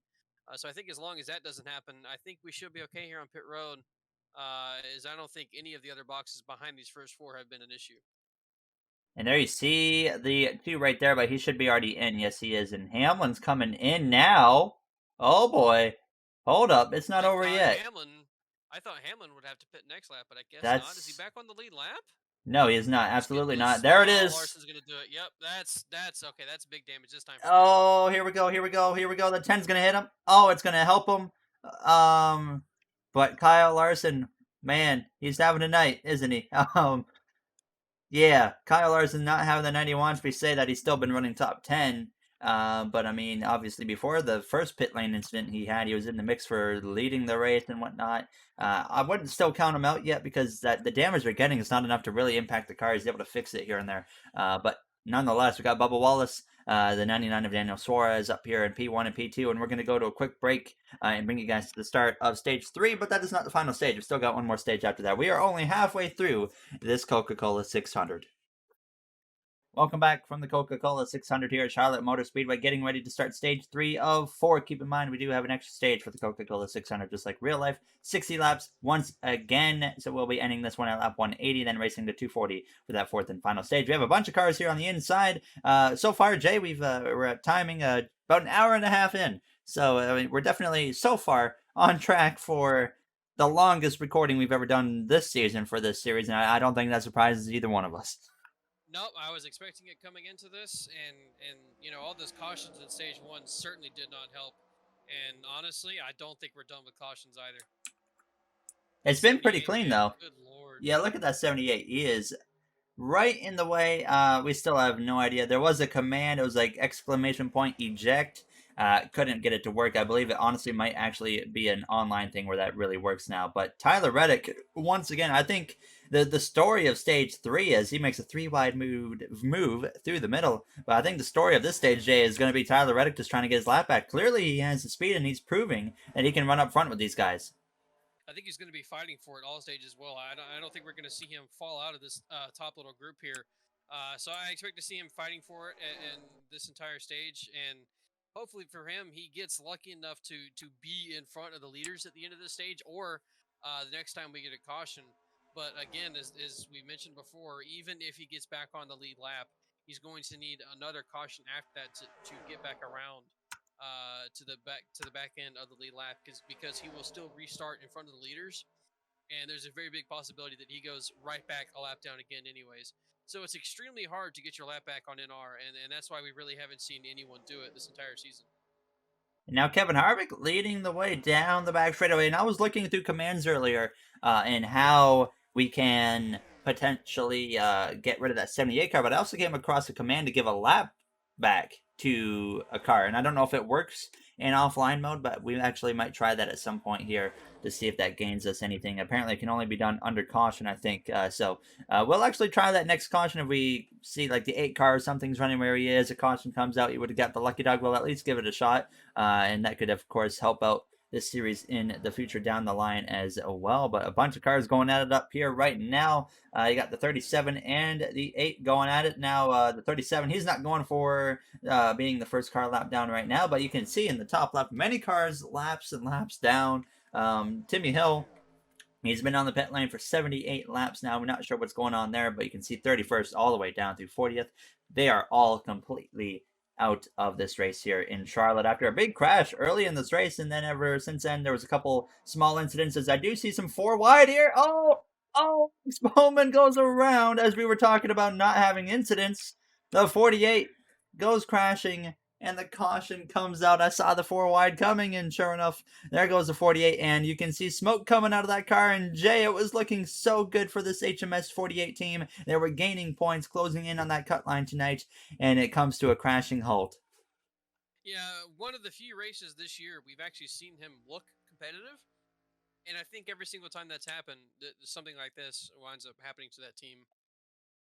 Just Very unfortunate for him that unfortunate. he's one of those guys that needed to have a decent night.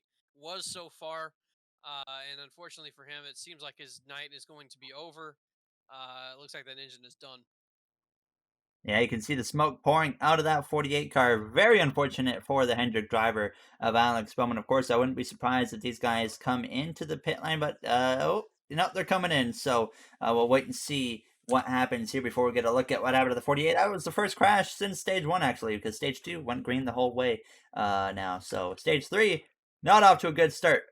So Alex Bowman, yeah, he's already out of the race. So he's still going to, I mean, it's not going to help him much, but he's going to get P30 eventually out of it here in Charlotte. So, of course, not going to be any good for him. But, I mean, nonetheless, I mean, we at least saw something different from that 48 team today, and that was they had some legitimate speed. So we're going to see if maybe anyone takes some two-tire stops. Jay, they only ran a few laps again, so I wouldn't be surprised if we see some two-tire stops here. Yeah, I think we'll see the strategy again this time around, and we also have to be looking at Denny Hamlin's on pit road again with these guys. So that could be another issue here for Kyle Larson. Yep, That one might that's have done big it. damage this time.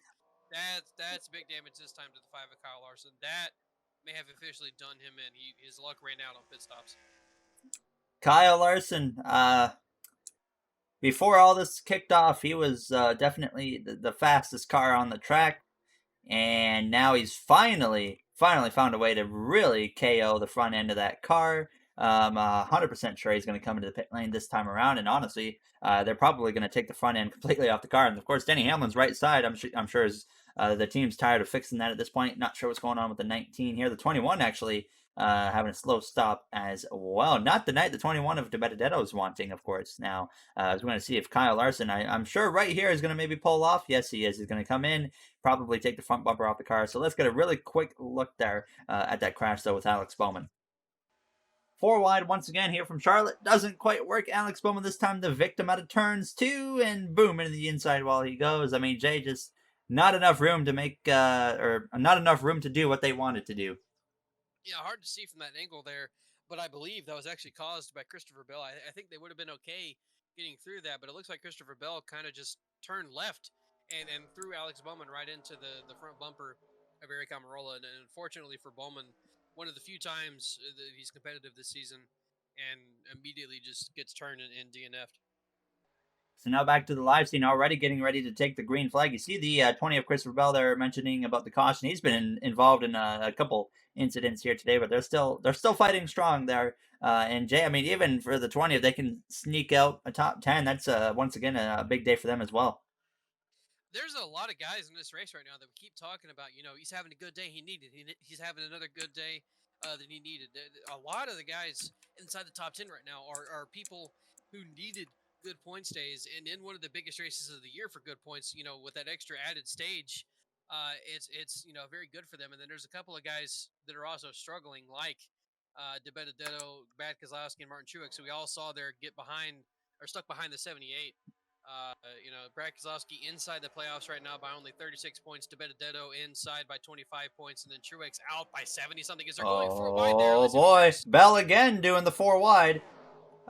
They are clean so far. I was going to mention though, the 78 actually starting further back in that inside line is actually going to help these restarts get going more smoothly. So hopefully that he's at least towards the back of those inside lines later in this race as well. Now, as they made it through the 4 wide once again, Tyler Reddick putting some pressure to Harvick. I think Reddick's faster than Harvick. I mean, the 23 is faster than the 4. The 99, obviously, stage 3 so far hasn't gone like the 23 and 99 would hope, but they still got some time here to work their way forwards now, as the stage isn't over until lap 180. So plenty of time to go for these guys yet now, as Suarez was making a 3 wide move there up the inside, and Reddick, sure enough, he's going to go through on the inside and make a pass there and put himself for the meantime on the lead lap now. As Kyle Larson, you can see him coming through in the background there. He has no front bumper anymore. They took the front bumper off that car. Just an overall disappointing day for them, as there's no chance they're winning. But Chase Elliott to the lead, and Jay, once again, I don't know how it continues to happen week after week, but the 17 of Chris Buescher, who has not had the speed, but he's been able to stay out of trouble and once again find himself up front. Yeah, I think it was either last week at Coda or one of the last couple of races. We finally saw his luck run out, and he was actually involved in an incident. And then here we are a couple of weeks later, the next week later, whatever it is, and right here again, taking advantage once again, running in now going to be third place. The guy just somehow winds up finding himself in these positions. I don't know how he does it. And for a while there, he was leading the points, and currently, I think he's one of 3 drivers that are at 500 points. So I believe he's in third place in the standings at the moment. Which I mean, for Chris Buescher, that's like way overperforming his expectations. Yeah, there's right up at the front of the point standings right now. You got Eric Almirola with 526 points, and then you go to Kyle Larson, who is in second with 519. Both Larson and Almirola not having their ideal race right now. I mean, Almirola is in 10th place. Larson is still in the top 20, but he's obviously way off the pace now. He is on the lead lap, but I'm sure he'll actually go a lap down at some point. But so they're both having still the runs that they need. And then you go to third place. That's where Chris Buescher is, and he has 500 points. But after that, you got to go down to, I believe that is 474 at Denny Hamlin. Obviously, not the race he wants now. Zaya might go 4 wide there, and they keep it in good shape. And then you got William Byron here on the inside. Byron, of course, picked up the win last week at Circuit of the Americas for the first time in our NR2003 season. Byron right now has 435 points. So, I mean, yeah, he's been having a career season IRL and here in NR 2003 now. He's been doing great all season long. And I mean, we only have 1, 2, 3, 4, 5. There's only 6 spots right now open on the playoff grid. And Jay, I guess similar to real life, is we've had a lot of different winners this season. And I think that's been one of the more enjoyable things about the season IRL and this NR 2003 season, is we haven't seen, we haven't seen a lot of multiple race winning cars. And I think that's one of the more exciting things for me. I've always kind of thought that 16 drivers was too many for the playoffs, but we've never really seen 16, guys or 16 different race winning capable cars. And I think this is one of the first seasons we're really looking at it going, holy crap, there's a lot of different races and there's now a lot more competitive cars as well. And we're kind of thinking, holy crap, this could be one of the first seasons where we don't have anybody get in on points. Technically, we're going to have 16 guys locked in. And I don't know if we're going to get there at this point. But I certainly think we're going to get at least 13 or 14, probably in IRL and both in NR. And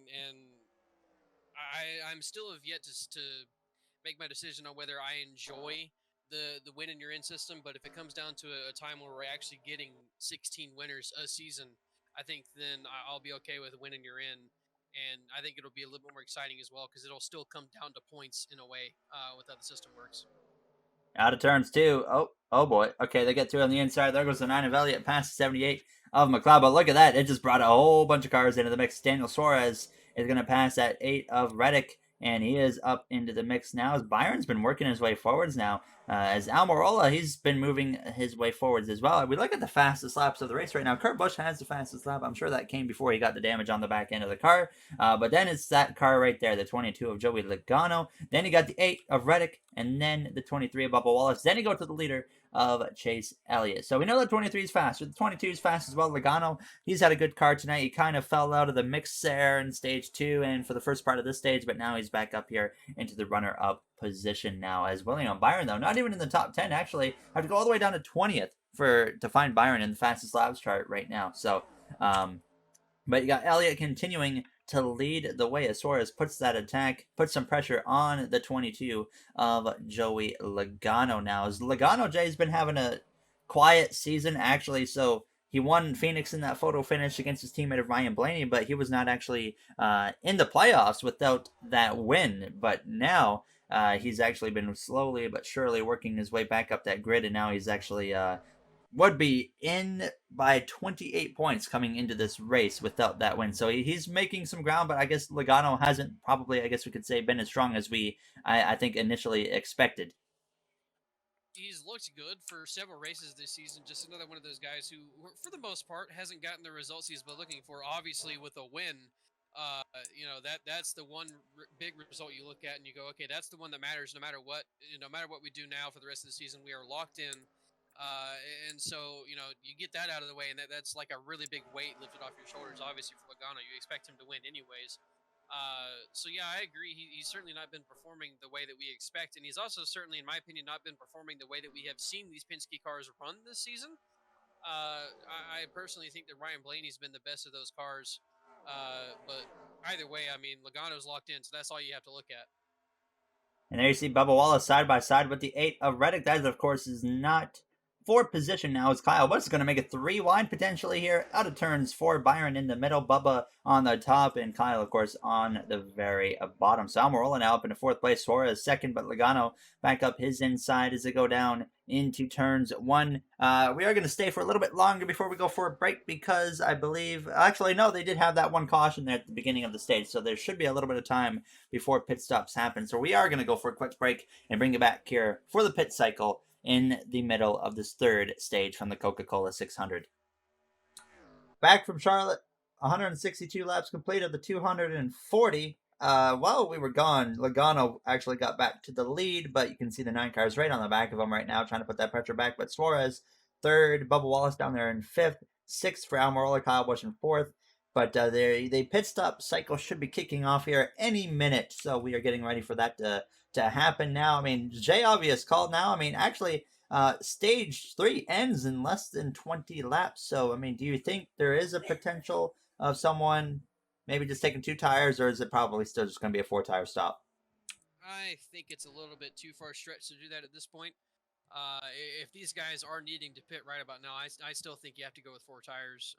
I don't see how you can make 2 work and not lose a bunch of spots towards the end of the stage. So I think you have to go 4 here. And up at the front here, I'm expecting to see these guys come in any second now. I'm surprised they haven't yet already. It's about 35 laps into a run or so, so we're definitely right around that line. But Elliot and Logano are actually kind of driving away right now. Only 16 cars on the lead lap currently. Kyle Larson's the last car on the lead lap, and you can see that he's not in any shape to be racing up in the top 10 is Elliot. Sure enough, though, making a move up the inside here down the back straightaway into turn 3. He might be able to move himself to the front as Suarez kind of lurks back here. But once again, it looks like they will be staying out. Oh, the 9's going to come in right here, actually. So, and he's the only one, I think. So now, Jay, he really needs to hope that there's no caution, because if they have a caution, I mean, caution right now would be good for him. But if they come around one more time and that caution comes out, his whole race is over. Caution free here, and this is a great move for Chase Elliott. Get yourself on pit road and get those fresh tires on your car before anyone else, and he probably comes out with a lead here as long as there's no caution. It seems like this is probably going to be the lap where pretty much everybody starts coming down pit road. And we've seen some cautions during pit cycles before really shake things up now as Logano's coming in. Suarez staying out along with Almirola, Bubba, and Kyle Busch. But Reddick comes in, who's a lap down. And you see actually a good chunk of guys stay out, surprisingly. So Chase Elliott, he's on his way out right now. And you can see that car looks very clean. So no issues for him here as he gets ready to actually, he's going to have a good advantage right here, because that's going to be 2 laps that these guys are doing extra. So it's going to be interesting now as Suarez, I would expect to come in right here out of turns 4, and no, he stays out. But Eric Almirola, Bubba Wallace, Kyle Busch, and then a bunch of guys come in, but Harvick stays out as well. So interesting decisions here. Logano is just now coming out of his pit box. But Jay, I mean, Suarez was running third when Elliot came in, so I expect this is probably going to be quite the hit for this Trackhouse team here on this cycle. I don't think this is the smartest move, keeping him out here on track. I think he needs to pit right now. I think he needed to pit a couple laps ago, honestly. And if he stays out one more time, which it looks like he's slowing down for pit road. So, yes, he is now pitting. So that is the good part for that team. But, yeah, I agree. I think he stayed out a little bit too long. So I'm sure now Elliot, you can see the gap he's got on Logano already. So just imagine the gap he's about to have on Daniel Suarez when Suarez comes out here in a few moments. He's already blowing by the 23 and the 10 and the 18. So Chase Elliott, with just over 10 laps to go here in stage 3, is going to have a very commanding lead. Logano might have fresher tires, but Jay, I don't know. I mean, what kind of effect would maybe 2 laps fresher tires have at a track like Charlotte Motor Speedway? It's still a relatively fresh surface at Charlotte. So, I mean, I don't consider this track to be too hard on the tires. So I don't think 2 laps would really be too much of of a difference. Normally I wouldn't think it would be a big deal, but I think one thing we always kind of forget to consider is the fact that we have it on times 2. So I think that it will make a little bit of a difference, certainly more than it would have on times 1, but it's still at a non-abrasive track like Charlotte. I don't think it's going to be that big of a deal there. This is one of those tracks where you can pit early and really make it work. There's a couple of tracks where if you pit early, you're kind of screwing yourself. So that's why I think this was the best move for Chase Elliott. And we've also seen it be, as long as you stay in that bottom line, we've also seen it be kind of hard to pass tonight. So I think Chase Elliott's probably got this thing locked up. But as I say that, I mean, Logano's catching him a lot quicker than I was expecting. So maybe I'm entirely wrong. Yeah, Logano's getting closer here, but it'll be interesting to see what happens now as we quickly look throughout the rest of the field right now. So Bubba Wallace up inside the top 10, of course, very fast car tonight. Cole Custer, Daniel Suarez. So Suarez, we mentioned, 25 points below the cut line coming into this race, been very strong tonight. And then you got the 18 of Kyle Busch, came in 79 points below. And if he keeps it up right here in the final 10 laps of the stage, he will have points in all three of these stages where only the top 10, of course, do get points. So, I mean, big days for him. There's the 19 of Truex. He's actually a lap down. So, but Jay, actually, we have a car stopped on the track. This could be, I don't know if it's going to be a caution, actually. But Austin Cindric, I mean, Logano, by the way, has gotten the lead in the mix of that. But I think the caution is out. Yes, the caution is out for the 33 of Austin Cindric. This throws a very big wrench into things. We could see some potential strategy here happen. Some guys stay out, some guys pit. Maybe two tires happen. So I think pit lane here is about to get really interesting in a couple of moments.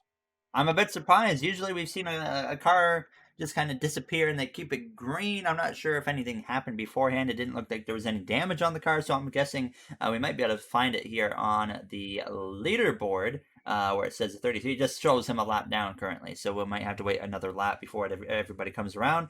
But obviously, we've seen these guys pit after like 2 laps, so they will 100% come in right here, and sure enough, yes, they do. So now all of a sudden, I mean, Jay, a guy like Daniel Suarez maybe could try taking 2 tires here. He was also looking pretty good there for those first couple of laps that we ran. It seemed like he did have a little bit of an advantage on tires. So if there's anyone that could do 2 tires, it's probably Daniel Suarez. You would have to think that some of these guys would at least try it. I mean, why not? Field It only. looks like it's fuel only for Suarez, so this could net him the lead if other guys are taking tires. Up front, you see some tires going on cars, including the 22 and the 9, and the 99 of Daniel Suarez is going to win the race off of the pit lane, put Trackhouse up in front, and Kyle Larson, once again, you saw right at the end, the 23 and the 4, by the way, 18, 17, 8, 24, 10. Where's the 9 and the 22? The 19 again having issues. There's the 9 right there of Elliot and Logano. So first and second, I don't even know if they're going to be in the top 10. They're at the very back of the top 10, they will be. So, wow, a big change right there as Daniel Suarez now is potentially in position to win stage 3. So real quick before we get back going, we are going to just take a look at what was going on with the 33 there, see if maybe he did have a spin or something like that. So let's get a really quick look. Here you see what was going on with the 33 of Austin Cindric. He just straight up pulls off the track right here. Clearly an issue. Jay, actually, that could have been a big incident right there. There's a 5 and the 2. It looked like they were completely unaware of he was pulling off. I thought for a moment there, even knowing what happens, I thought for a moment there they were going to slam into him. So good job of Cindric there getting actually off the track. We've seen several AI sit on the track before and not move out of the way. So glad he did this time. And of course, earlier, I mean, the big crash that started everything in stage 1 was because of Ricky Stenhouse Jr. having issues and actually just sitting right in the racing line, pretty much. So that was, of course, very unfortunate. We saw a lot of cars get wiped out. Timmy Hill still on the pit lane, by the way. But one thing to note right here is so Daniel Suarez, of course, in position to win this stage. And we've talked about it already with the guys trying to get on the lead lap and whatnot here tonight. Well, the guy that's currently the last car in is trying to hold on to the lead lap over the guy that is the first car out on this restart. So, Jay, how does a guy like Matt DiBenedetto race Daniel Suarez here on this restart? I think he's got to be aggressive and block him with everything here. Even if he doesn't keep himself on the lead lap, maybe he can block Suarez to make him lose a couple of positions. At the very least, Suarez is going to make up very good ground here on DiBenedetto, and that race is going to be very close after these first 3 stages. So I think DiBenedetto, his first worry obviously is stay on the lead lap, but if it doesn't look like he can keep that, I think he has to just try and keep himself in front of Suarez to make him lose positions. Going green this time by, so we will not go to a break But this is going to mean that once we go green, 6 laps to go in this race. So it's going to be very, very interesting to see what happens here. So we could actually try the command once the stage ends. We'll wait for that to clear itself up with the whole lucky dog thing, where we can actually try giving a lap back to somebody here. I was gonna do it, but they're all lined up, so I don't want to risk messing up anything with that. So we're gonna wait till the next caution now and see who would be in position right now. It would be the 21 of Matt DiBenedetto for that lucky dog, but getting ready to go green. Jay, I mean, 6 laps. Did the tires or the no fresh tires on that Trackhouse team maybe hold on for the duration of the rest of the stage, or maybe did they fade back the order a little bit? I think he'd be a little bit out of a disadvantage here if the cars behind him had four fresh tires, but I believe most of the people behind him have two. I think you have to go all the way back to Chase Elliott there to get to the first car with four tires, or four fresh tires. So I think that Suarez may be all right here, but still, I think again his number one priority is going to have to be what DiBenedetto does. Unfortunately, the 78 of McLeod, he's actually third place in line on the bottom, so you know exactly what's about to happen right here as we are back underway. Actually, a really good launch compared between the 19 and the 23, but once again, we got the 19, or the 99, sorry, and the 23 up front going for the stage win, but look at this absolute mess right here. Not helping out drivers like Chase Elliott and Joey Logano, who were originally going for the stage win. Now, as we go down this back straightaway, though, I mean, actually, now we got JF fight right here between the 8 and the 21. I mean, the 8 has a chance to get himself back on the lead lap as well. Yeah, Tyler Reddick's been trying to do this all race long ever since he got back, got that penalty on pit road. But now DiBenedetto loses his lead lap, and looks like Tyler Reddick is probably going to go back a lap down as well. So here we are again with those moves trying or not really working out. And now DiBenedetto's just going to do like I said and plant himself in front of Suarez and make him lose positions. And look at the 9 of Chase Elliott, way behind now, as he had one of the fastest cars here tonight. Still does, of course, but he's got a lot of work to do. Not even inside the top 10 after that pit stop. It's going to be very hard for him to work his way back now. Suarez dropped down into the third position after that restart now from the lead. Not because of the tires, just because he actually got stuck. So it'll be interesting to see if he can gain another spot here on Harvick before the stage comes to a close. But Bubba Wallace will get clear of the 8 of Reddick now. Bubba, I mean, won stage 2. Really wasn't the guy that we were looking at to win stage 3, but here we are in the final few laps, and now he's in position to pull that off. Now is Kyle Busch once again running up inside the top 5, as he might make a move up the inside of Suarez right here as they come through out of turns 4. I mean, Kyle Busch, this has probably been the best race he has had all season long here. Yeah, certainly it comes at a perfect time too, because again, the third extra added stage. So very good timing for him to have one of his best races of the season. And again, I think this just has to continue into the next stage as well. That's the most important one. You can certainly gain a lot of points in the first 3 stages, but that last stage is where you obviously get the bulk of your points of the night. So Kyle Busch has to keep this up, and I think he certainly is going to at this point.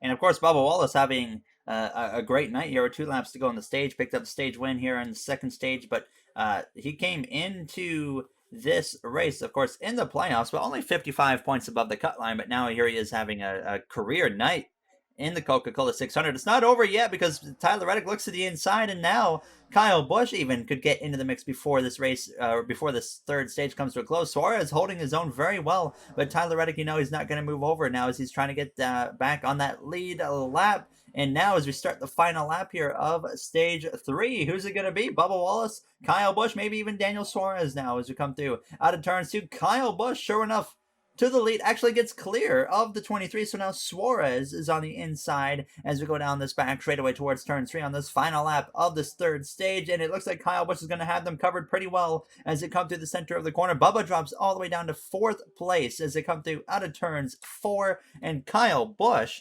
steals the stage 3 victory away. Bubba just barely gets the 4 of Harvick at the line, and the caution waves here to end this third stage. And now just 60 laps to go in the Coca Cola 600, and the 8 of Tyler Reddick manages to get on the lead lap there. So that puts it now 16 cars on the lead lap. But Jay, I mean, every time we've talked about Kyle Busch having something go right, something usually goes wrong for him. So we should probably be a little bit careful for him or when we talk about him. But I mean, overall, I don't think any of us saw him even stealing that stage win away.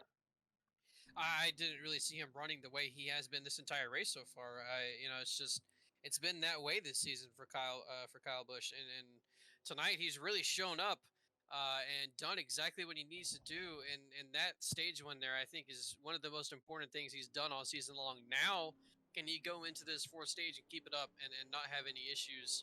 I think that's the big question, and certainly the most important part of the night now is he needs to go into this fourth stage and finally finish off a race without having something go wrong.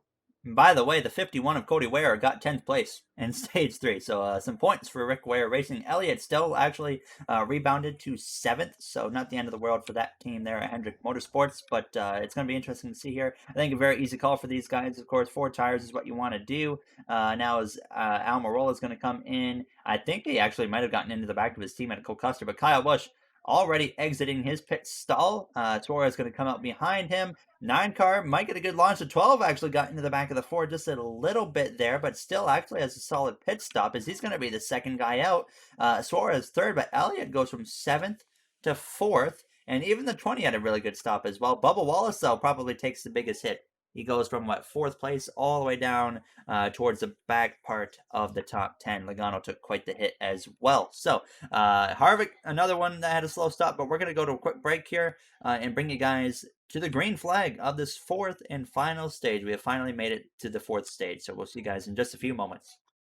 Back from Charlotte Motor Speedway, out of nowhere, Chase Elliott has an engine failure as we're getting ready to go green this time by for the 4th and final stage. Less than 60 laps to go. Jay, one of the fastest cars of the night, out in Charlotte here. Of course, he'll be bringing it to the pit lane this time by, but wow, what a change of events. Just a continuation of Chase Elliott's season, and honestly, a continuation of half of the Hendrick season, where Chase Elliott or Kyle Larson will look good, and something happens. It's been kind of that way with Chase Elliott as well. Obviously, not as prominent as it has for his teammate Kyle Larson, but yeah, unfortunate for Chase. I think he probably had the best car of the cars remaining without damage, and unfortunately, under caution here, his engine just gives up. So another DNF and another unfortunate ending to Chase Elliott's race. And now getting ready to take the green flag here for the start of the stage. Kyle Busch will lead the way with Blaney second place, Suarez third, Christopher Bell in 4th place. We've seen him have or be a part of quite a few incidents here tonight. But Jay, now that the final stage finally is here, who do you think could potentially win this thing? I mean, we've seen Trackhouse and 2311 being very strong. Do you think it's going to come down to one of those guys in the long run? Uh, I personally would like to think that Kyle Busch is going to be able to get this thing done, but I think I might be jinxing him picking Kyle Busch. So I'm going to be carefully picking Kyle Busch and hoping that I don't jinx him. Well, this right here is exactly what he wants to see. The first 3 cars he looks at just about are all a lap down. So these guys got to be very, very careful right around here. Suarez is going to get through. As long as they're 3 wide, they're going to be fine. But if anyone forces it 4 wide, as we just about have that right there with Cody Ware getting very aggressive, but they keep it clean for now. As Bubba Wallace, he's going to get down to the inside. We know how fast of a car he has. He's been in the mix all night long once he got up into the mix anyways. Now, as they are not waiting around here, but of course we know that there will be at least one pit stop on the way here before the stage comes to a close. Suarez, though, second place and already trying to run down that 18 of Kyle Busch. Matt DiBenedetto in the 21 trying to get that lucky dog now as we come through down the front straight away. So he actually was going to be the lucky dog at the end of the stage, but then when we cut to Chase Elliott having his engine troubles, I forgot about that. Now is the 11 of Denny Hamlin. He's up in the outside wall as we come through turns 1 and 2. Fortunately, that doesn't turn into anything there as we go down this back straight away. But Bubba Wallace, he's moving his way forwards pretty nicely. But, I mean, here we have the 99 of Suarez closing in on the back of the 18 of Kyle Busch very quick. So, I mean, Jay, I think tonight could be the night we see Trackhouse getting that first win. They've looked extremely competitive all night long. Him, and Bubba Wallace both have looked very competitive. So I'm certainly with the way it looks. I mean, he was able to run Kyle down, and he's gotten right up to him. It almost looks like he's going to make easy work of him here. So I guess that Daniel Suarez really does have a much better car than I was expecting. I knew he had a good one, but he is, he certainly looks like he has one of the better cars left. Probably the last thing Matt DiBenedetto wants to see right now. Now, Kyle does a decent job holding him off so far, and Bubba Wallace already up into third place as we go down through turns 1 and 2. So we've seen Trackhouse in 2311 be very, very strong here all night long so far, and we'll see if that carries over to the final 50 laps of this race. So it's been a long one for sure, and I don't think we'll have any races of this length throughout the rest of the season. I know Darlington comes up. Well, I guess, Jay, we still have the Southern 500 later this year because we did a shorter race at Darlington previously. So that one's probably going to be misery for us. I think the Southern 500, for not being technically longer distance-wise, I think it still winds up being as long, if not even a little bit longer than the 600. I don't know how that race always winds up taking so long, but yeah, that's going to be another one that I think you and I are both not going to necessarily look forward to all that much. But man, I mean, as soon as I'm talking about Daniel Suarez having a really good car, all of a sudden out of nowhere comes Bubba Wallace. Another guy that's currently in the playoffs, but we mentioned earlier they're not in the playoffs, by a lot. They're not comfortable, but here he is having an opportunity tonight to get that first win of his Cup Series career, and of course, first win for for 2311 racing as it goes into 3 and 4. But Kyle Busch trying to keep the pressure up. Suarez went to the top, and it did not work. He goes from first down to fourth, so Suarez is only in the lead for maybe 10 seconds at the most now, as Kyle Busch powers back up the inside as well. So these guys, they're going to go back and forth all stage long. And of course, I mean, we've been proven that a caution could come any moment here, so you never know what to expect at this racetrack. Now, as up ahead, I can already see, I believe that is, yes, sure enough, that's 78 right there. BJ McLeod's just so much off the pace. It is unreal. Unfortunately, we just haven't found a way to eject him or get rid of him. So he is going to be in the race for the rest of the 49 laps that we have, unless maybe he finds a way to blow an engine or something. But side by side here between the 23 and the 18. But right now we got 2 by 2 by 2 as they go down into turns 1. So some great racing here. Of course, DiBenedetto, he's not even on the lead lap, and neither is the 8 of Reddick. They're racing for what could be a lucky dog if we can get that command to work when we do try it, if a caution comes out. Actually, Gary, Reddick is back on the lead lap. Oh, that's right. He had one of the faster cars in the race. I'm sorry, yes, I made that mistake. Reddick got on the lead lap at the end of stage 3, so he's actually making a move for 5th place right now as it comes through down the front straightaway. So I remember, Jay, we mentioned earlier, that was going to be a big hit for him when he got that speeding penalty, because he's not comfortable in the playoffs right now. He is in the playoffs, but he was going to take a big hit in points. But now here he is. I mean, what if he comes through and sneaks up and wins this race? Because it looks like he has the speed to do so.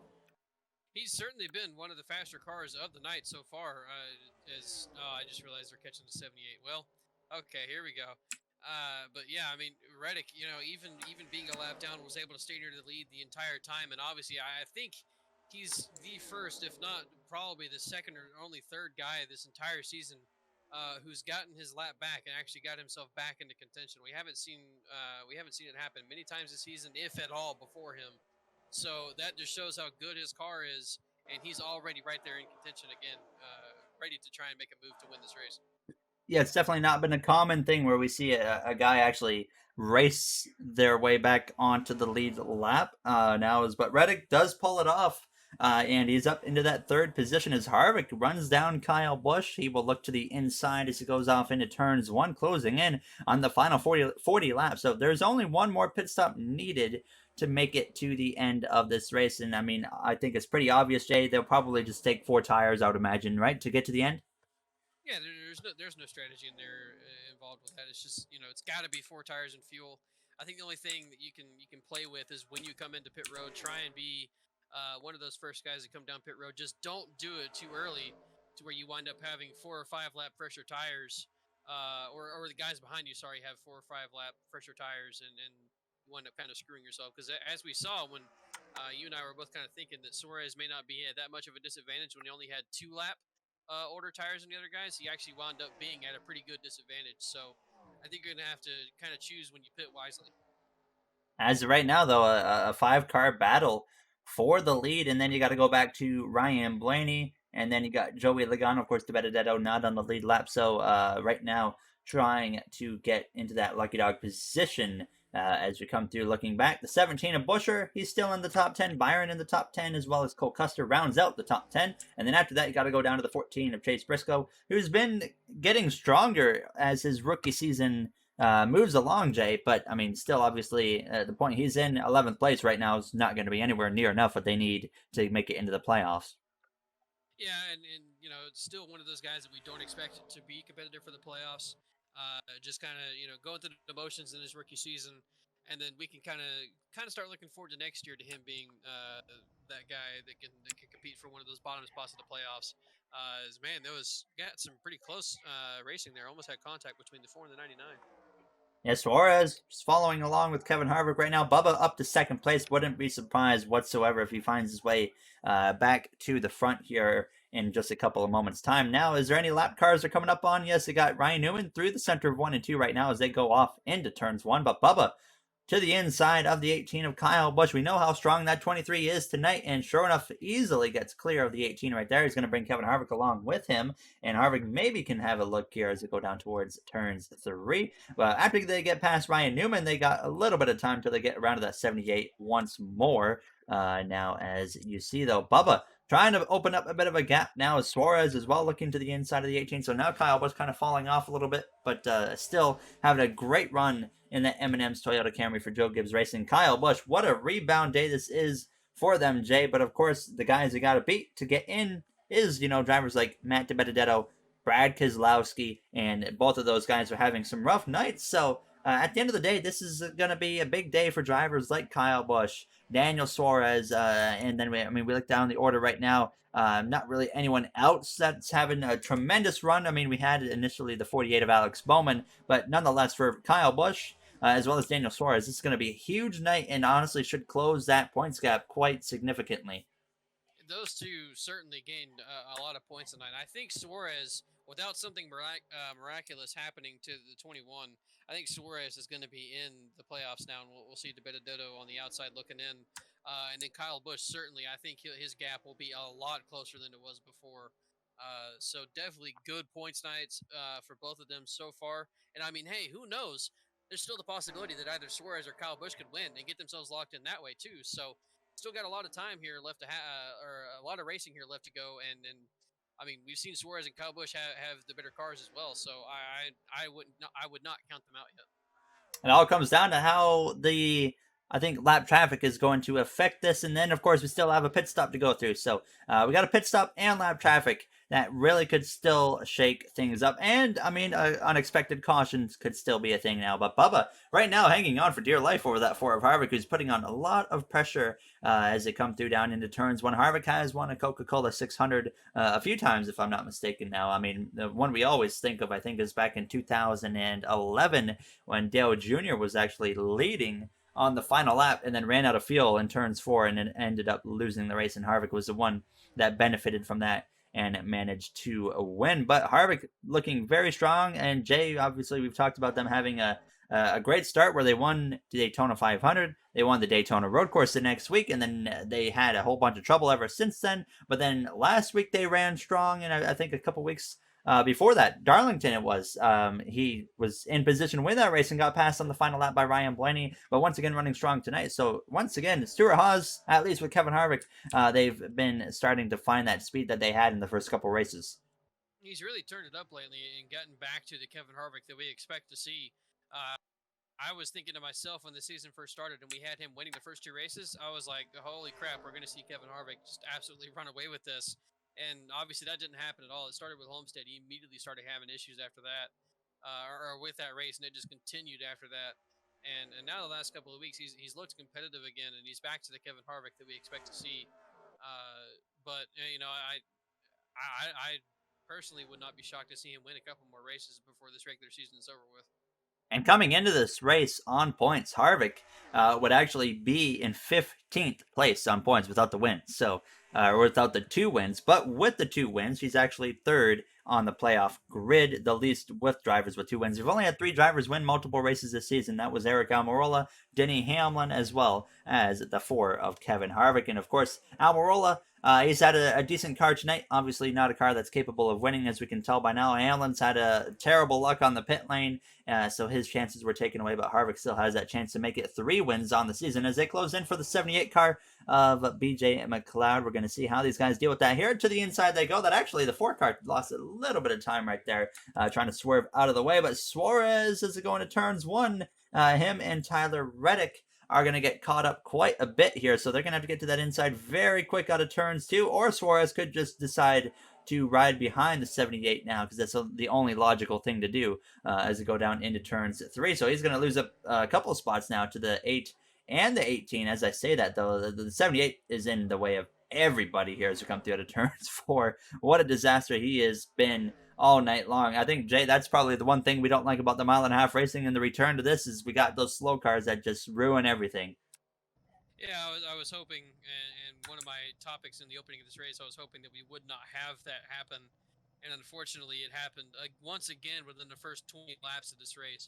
I think that's at least the second time, if not the third time that's happened this season. I know that it happened at Vegas another time as well. So yeah, that's one thing that it's just unfortunate when you have those wrecks happen and they don't all DNF and you have a car who's just really slow, winds up being in the way for the rest of the race, and it's annoying, and it's unfortunate that we can't really do anything about it. And there goes Kevin Harvick to the lead. 30 laps to go here in the Coca Cola 600. Once we come around one more time, that is.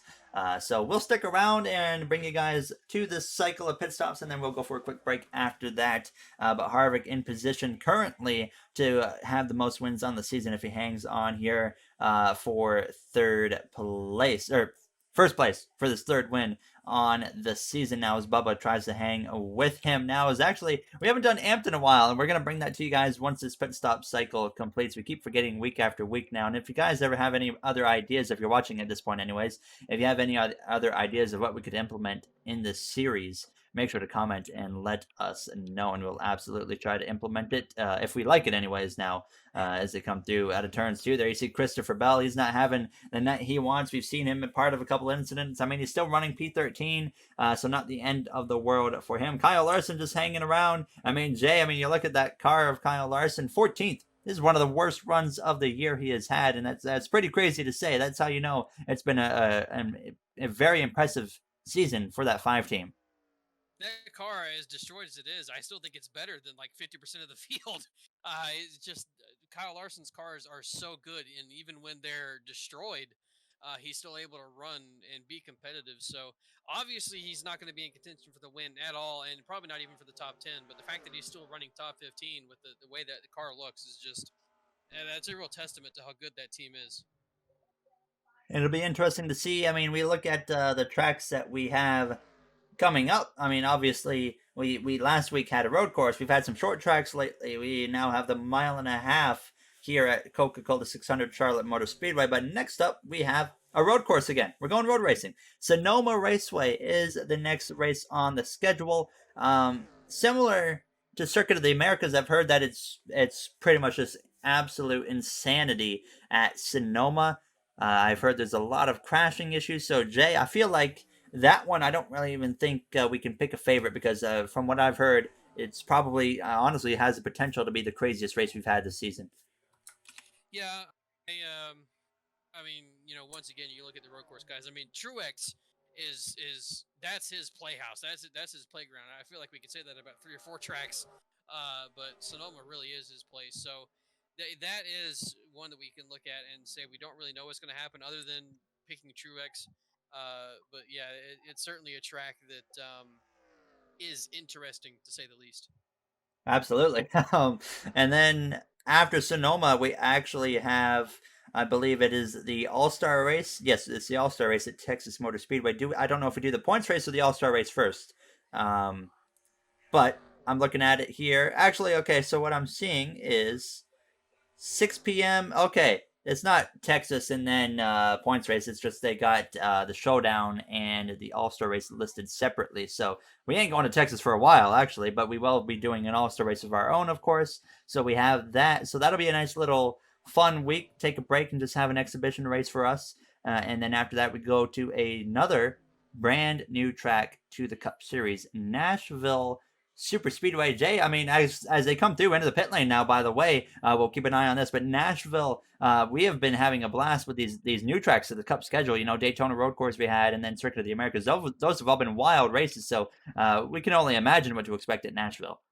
I think Nashville is going to be another good race as well. It's another good oval track.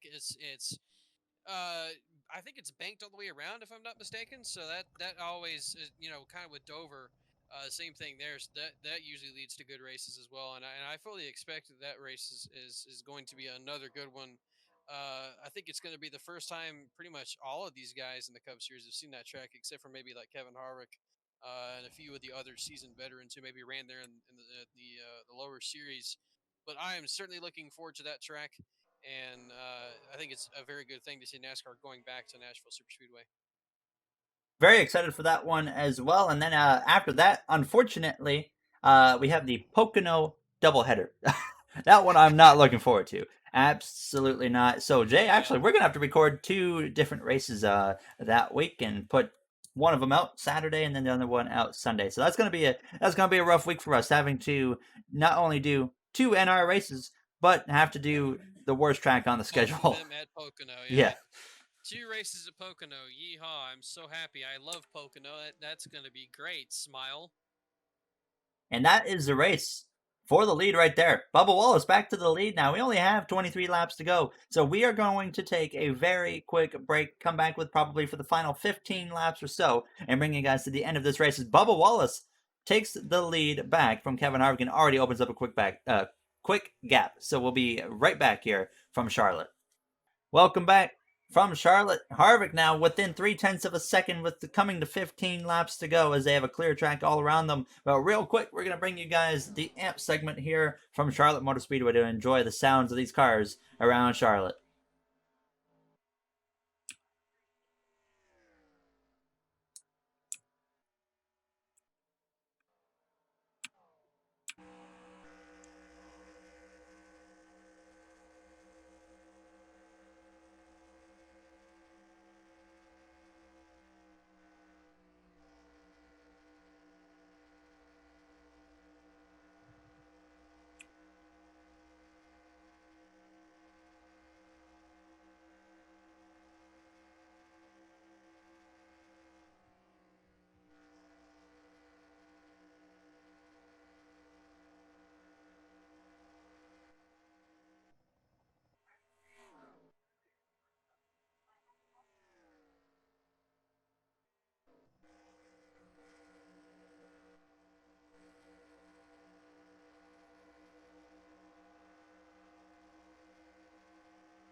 What a battle right here for the lead and for the win, of course, in the Coca Cola 600. Now, they're going to be coming up on Ryan Newman, but Jay, these two are going at it. And of course, Harvick looking for another Coca Cola 600. But Bubba, I mean, right now looking for his first career win, and what a win it would be with that 2311 team. He certainly looked extremely competitive. The best that team has looked all season long tonight. Of course, they've looked good the entire season, but this is the first time we've really seen them have the car to beat.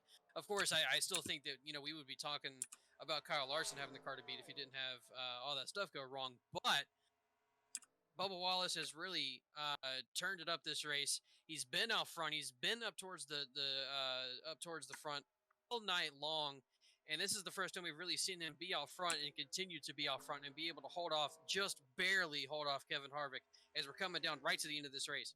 10 laps to go. Tyler Reddick, who was closing the gap, is now fallen off quite significantly, almost 4 seconds back. Then he got the 22 of Logano. We're going to keep the focus, though, right here because Harvick is right there putting the pressure to the back of the 23. Kyle Busch, Logano, Suarez all battling for 4th through 6th. Then he got Byron, Blaney, Custer, and Chris Buescher rounding out the top 10. And then of course, we got 10th through or 11th through 15th is Almirola, Briscoe, the 51 of Cody Ware, Christopher Bell, and Kyle Larson to be the last cars on the lead lap. DiBenedetto is that guy that would get that lucky dog if we do sure enough get to test out the command, but we can't test it if they don't crash. So right now, 9 laps to go, and Harvick is right there. But Jay, I think his only option is going to try to be forcing a slip up from the 23 here. Yeah, he's going to have to either move him out of the way on the last lap, or he's just going to have to hope that Bubba makes a mistake, keep putting that pressure on, and force the 23 into doing something wrong, which at the moment, it kind of seems like Bubba's just sitting right there and going to make sure that he keeps himself right in front of Kevin Harvick's bumper. It doesn't seem like he has the ability to pull away, but he certainly looks like he's just that little bit faster than Harvick right now.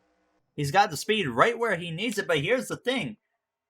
It's not, I don't think, going to come down to this. It's going to come down to these guys right here as the 78's holding up these slower cars, and these guys are going to be coming up on them any second now. So I think the race comes down to this. If Harvick can maybe get in front of the 23 right here, that could be race over for Bubba Wallace in terms of winning this thing now. Sure enough, they all get past the 78, but here's where it gets interesting. I think these guys both might get held up. Now, if Harvick gets to the inside right here, it's game over potentially. But no, Bubba, they might even force the 3. Nope, Bubba defends over the 4 of Harvick now. 7 laps to go, approaching 6. So they got through the first car, but now, Jay, these cars are obviously way faster than what the 78 has. So these guys are going to be a whole different animal to work their way through here in the final 6 laps.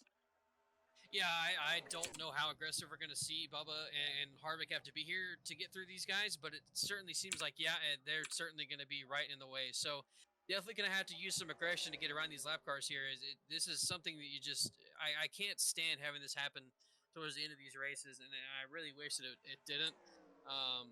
Obviously, we can't really force DNF Kyle Larson or Christopher Bell. They were still competitive, just happened to have the 78 kind of block him and put him in the way. But yeah, I do not like having lap cars influence the end of this race. So hopefully they kind of just stay the way they are, and then they can race it out when they get around these couple of cars here. If Cody Ware will just move the heck out of the way. If they get past him here, I think they're going to have a clear track to the rest of this race. Maybe, I hope they don't catch that one car, but sure enough, they're both going to go through on the inside. Harvick just continuously knocking on the door there, trying to maybe force a mistake from Bubba Wallace. It'll be 4 laps to go this time by. I mean, perfect case scenario for Bubba, maybe a caution comes out right now because that would be the end of the race once they cross the line here. So I'm sure he would love a caution to happen. But right now, all the way around the track, we take a really quick look. You can just see it's pretty clean all the way around now as Logano and Kyle Busch and Suarez. They're still going at it, but here at the front, that 23 and the 4, just a car length apart now as you see how close Harvick is as we go down into turn 3. It'll be 3 laps to go. Now, nonetheless of what happens right here, Jay, a great day for this 2311 team and really made a statement here today. They really have. They've really came out here and shown what they can do. And they've looked like one of the better cars tonight. I mean, at the moment, I'm trying to decide if Harvick is just kind of sitting there looking at Bubba right now, knowing that he's a little bit faster, just kind of choosing to sit behind Bubba, or if Bubba really does just have that slight advantage, is able to keep himself just barely in front of Harvick. It looks to me kind of like right now, Kevin's just kind of choosing to sit behind him, and we might see something happen on the last lap here. Yeah, we might see. I mean, Harvick got passed on the last lap by Ryan Blaney when he made a pass with like 2 laps to go. So maybe he wants to try and reverse that situation and be the one attacking on this final lap because we only have 2 laps to go. We're coming to the white flag this time around. Bubba Wallace, I mean, they're both over 7 seconds ahead of Tyler Reddick, who's now actually falling down into that battle with Logano, Kyle Busch, and Suarez. So a very poor last run from Tyler Reddick here with a lap and a half to go into turn 3. I mean, Harvick here is going to have to try and find an opportunity to get up the inside, but is that opportunity going to come right here as it come through? Out of turns 4, no traffic in the way. White flag in the air for Bubba Wallace. Well, he'd be the one to lead the way back to the checkered flag. We're about to find out as he goes into turns 1. Has about a car length there between himself and Kevin Harvick and gets a pretty good turns 1 and 2. And Harvick right here is going to make his move right now, Jay. Yeah, Harvick has got, if he's going to make a move happen, he's going to got to do it right here going into turn 3. I don't think he's close enough to make something happen with how little off throttle time there is. He's not close enough. Certainly seems like to me if Bubba can hold this off of turn 4 here, Bubba will get his first career win. As it come off turn 4, Bubba Wallace wins the Coke 600 for the first time ever. He is a Cup Series winner. Bubba Wallace finally does it here in the Cup Series, made the move from Richard Petty Motorsports to this brand new team backed by Denny Hamlin, Michael Jordan here at 2311 Racing. A rough start to the season. They found themselves, though, in the playoffs. Not by a whole lot, but they were in, and now they are locked in after their first win together, and of course, first win for Bubba in his Cup Series career here in the Coca Cola 600. So, I mean, Jay, it looks like Harvick just didn't quite have enough. That 23 just barely had enough in it to hold him back. Yeah, I think that's probably the outcome there. I mean, I certainly think that if Harvick had enough to get to him, he certainly would have used the bumper. It seemed like Bubba just had that little bit of an advantage to keep himself out of reach of Kevin Harvick, and with such little off throttle time, I really don't think that Kevin was close enough. You got to be almost on their bumper in order to make contact with somebody. There really is not enough time to just full send into a corner. So unfortunately for Harvick, he wasn't able to get there and make any kind of move on Bubba. But wow, I mean, what a way to get that first win for that team. First win for Bubba, first win for 23XI, and they do it in almost dominant fashion. I mean, he was certainly good all night long, and he was up front leading a lot of laps, and he led the last 30 or so laps since they pitted there. Not many drivers get their first win in the Coca Cola 600. Jeff Gordon has done it. I think Casey Mears did it back in like 2006 or 7 or something like that. But it's not very often that you get your first win at this racetrack here for the Coca Cola 600. It's not very often you get a win here at all. Very tough race to win, of course. Now, Bubba Wallace with the victory now as Kevin Harvick ends up second place there as Tyler Reddick with a nice rebound after that speeding penalty. He was able to get P3. Kyle Busch, Daniel Suarez. So, we have both 2311 and Trackhouse, new teams in the top 5 here today as Logano, Byron, Blaney, Custer, and Chris Buescher round out the top 10. And as I'll cycle out through the rest of the finishing order so you guys can look at it. But, overall, Jay, a big day as we never saw DiBenedetto get back on that lead lap. So he ends up settling for P16, and the guys that are below him on the grid. And for Keselowski as well mentioned, he was down in 20th place, a rough night for him. So those two guys have really rough nights, who were the final 2 cars in. And then we got Suarez, Kyle Busch, 2 guys that needed those points, having way better nights than them, and that's only going to close that points gap. I think the one savior for DiBenedetto is he might have gotten the stage points when I don't believe Brad got any, and of course he did finish ahead of Brad. So there's a possibility that Matt is in by a couple of points, but his gap that he had, that 25-point gap that he had, is certainly going to be gone. And I think that it's basically guaranteed that Suarez will be in the playoffs after this race, and he's going to be looking to keep himself there now that he was able to claw his way back. And honestly, if that team doesn't have any more of those unfortunate mechanical failures, I think he's going to be in the playoffs. We'll have to wait and see what happens. They were in the playoffs before, and then they fell out. Now, of course, they got in again, and then they fell out. So it's going to be interesting to see how this team rebounds. And obviously, we've seen how they rebounded tonight with a 5th place finish. Actually, I think the best finish of the season potentially for Trackhouse. Now is a great night for the new teams of the sport here in the NASCAR Cup Series. As always, if you guys enjoyed, you know what to do. We'd like to thank you all for taking the time out of your day to watch this one. It was a 2-hour and 50-minute event for myself and Jay. We'll try to, of course, condense it as much as we can so it's not nearly that long in the video. But once again, thank you all for coming out. And before we end it, Jay, going to Sonoma next week. Once again, another huge curveball as once again we get a nice break from mile and a half racing other than the All-Star race. So a lot of stuff to look forward to. Yeah, Sonoma is going to be, I think, one of the more interesting road course races of the year. We'll have to try and find the best Sonoma track that we can find because pretty much all of them wind up being kind of wild and crazy. There's always stuff that happens at Sonoma on these on the NR version of it that just winds up leading it to be a wild race. And I think that's honestly, even though it's a road course, I think that's another track where lap cars come into effect. And I honestly, even though we've been to Sonoma several times, and obviously it's been a part of NASCAR for I don't know how many years now. For an NR version of it, I have no idea what to expect. As well as I don't believe there is currently an updated version of it, so we'll be running like the old layout. Yeah, I that we don't had. think I've looked for it before, and I've never been able to find one with the actual layout that they run now. I haven't looked in like 6 months or so, so highly possible they've gotten one made. Uh, now, but I doubt it. So we'll probably have to be running on the old layout, unfortunately. But still, it should be a wild race. I guarantee we'll see a car flip over in that one, like we did tonight, where we saw like 3 or 4 cars go up and over in one crash. But it'll be an interesting one. So we'll do the best we can. Of course, like I said, it'll probably be wild. I've heard a lot of crashing happens, but nonetheless, we're going to make sure it's at Sonoma. We're not going to throw in some other random track just because the racing's not great. So it will be at Sonoma. Either how bad or good it'll be, no matter what, that's where we will be. So, once again, thank you all for taking the time of your day to watch, and we will see you guys next week from Sonoma Raceway. Have a great day, everybody.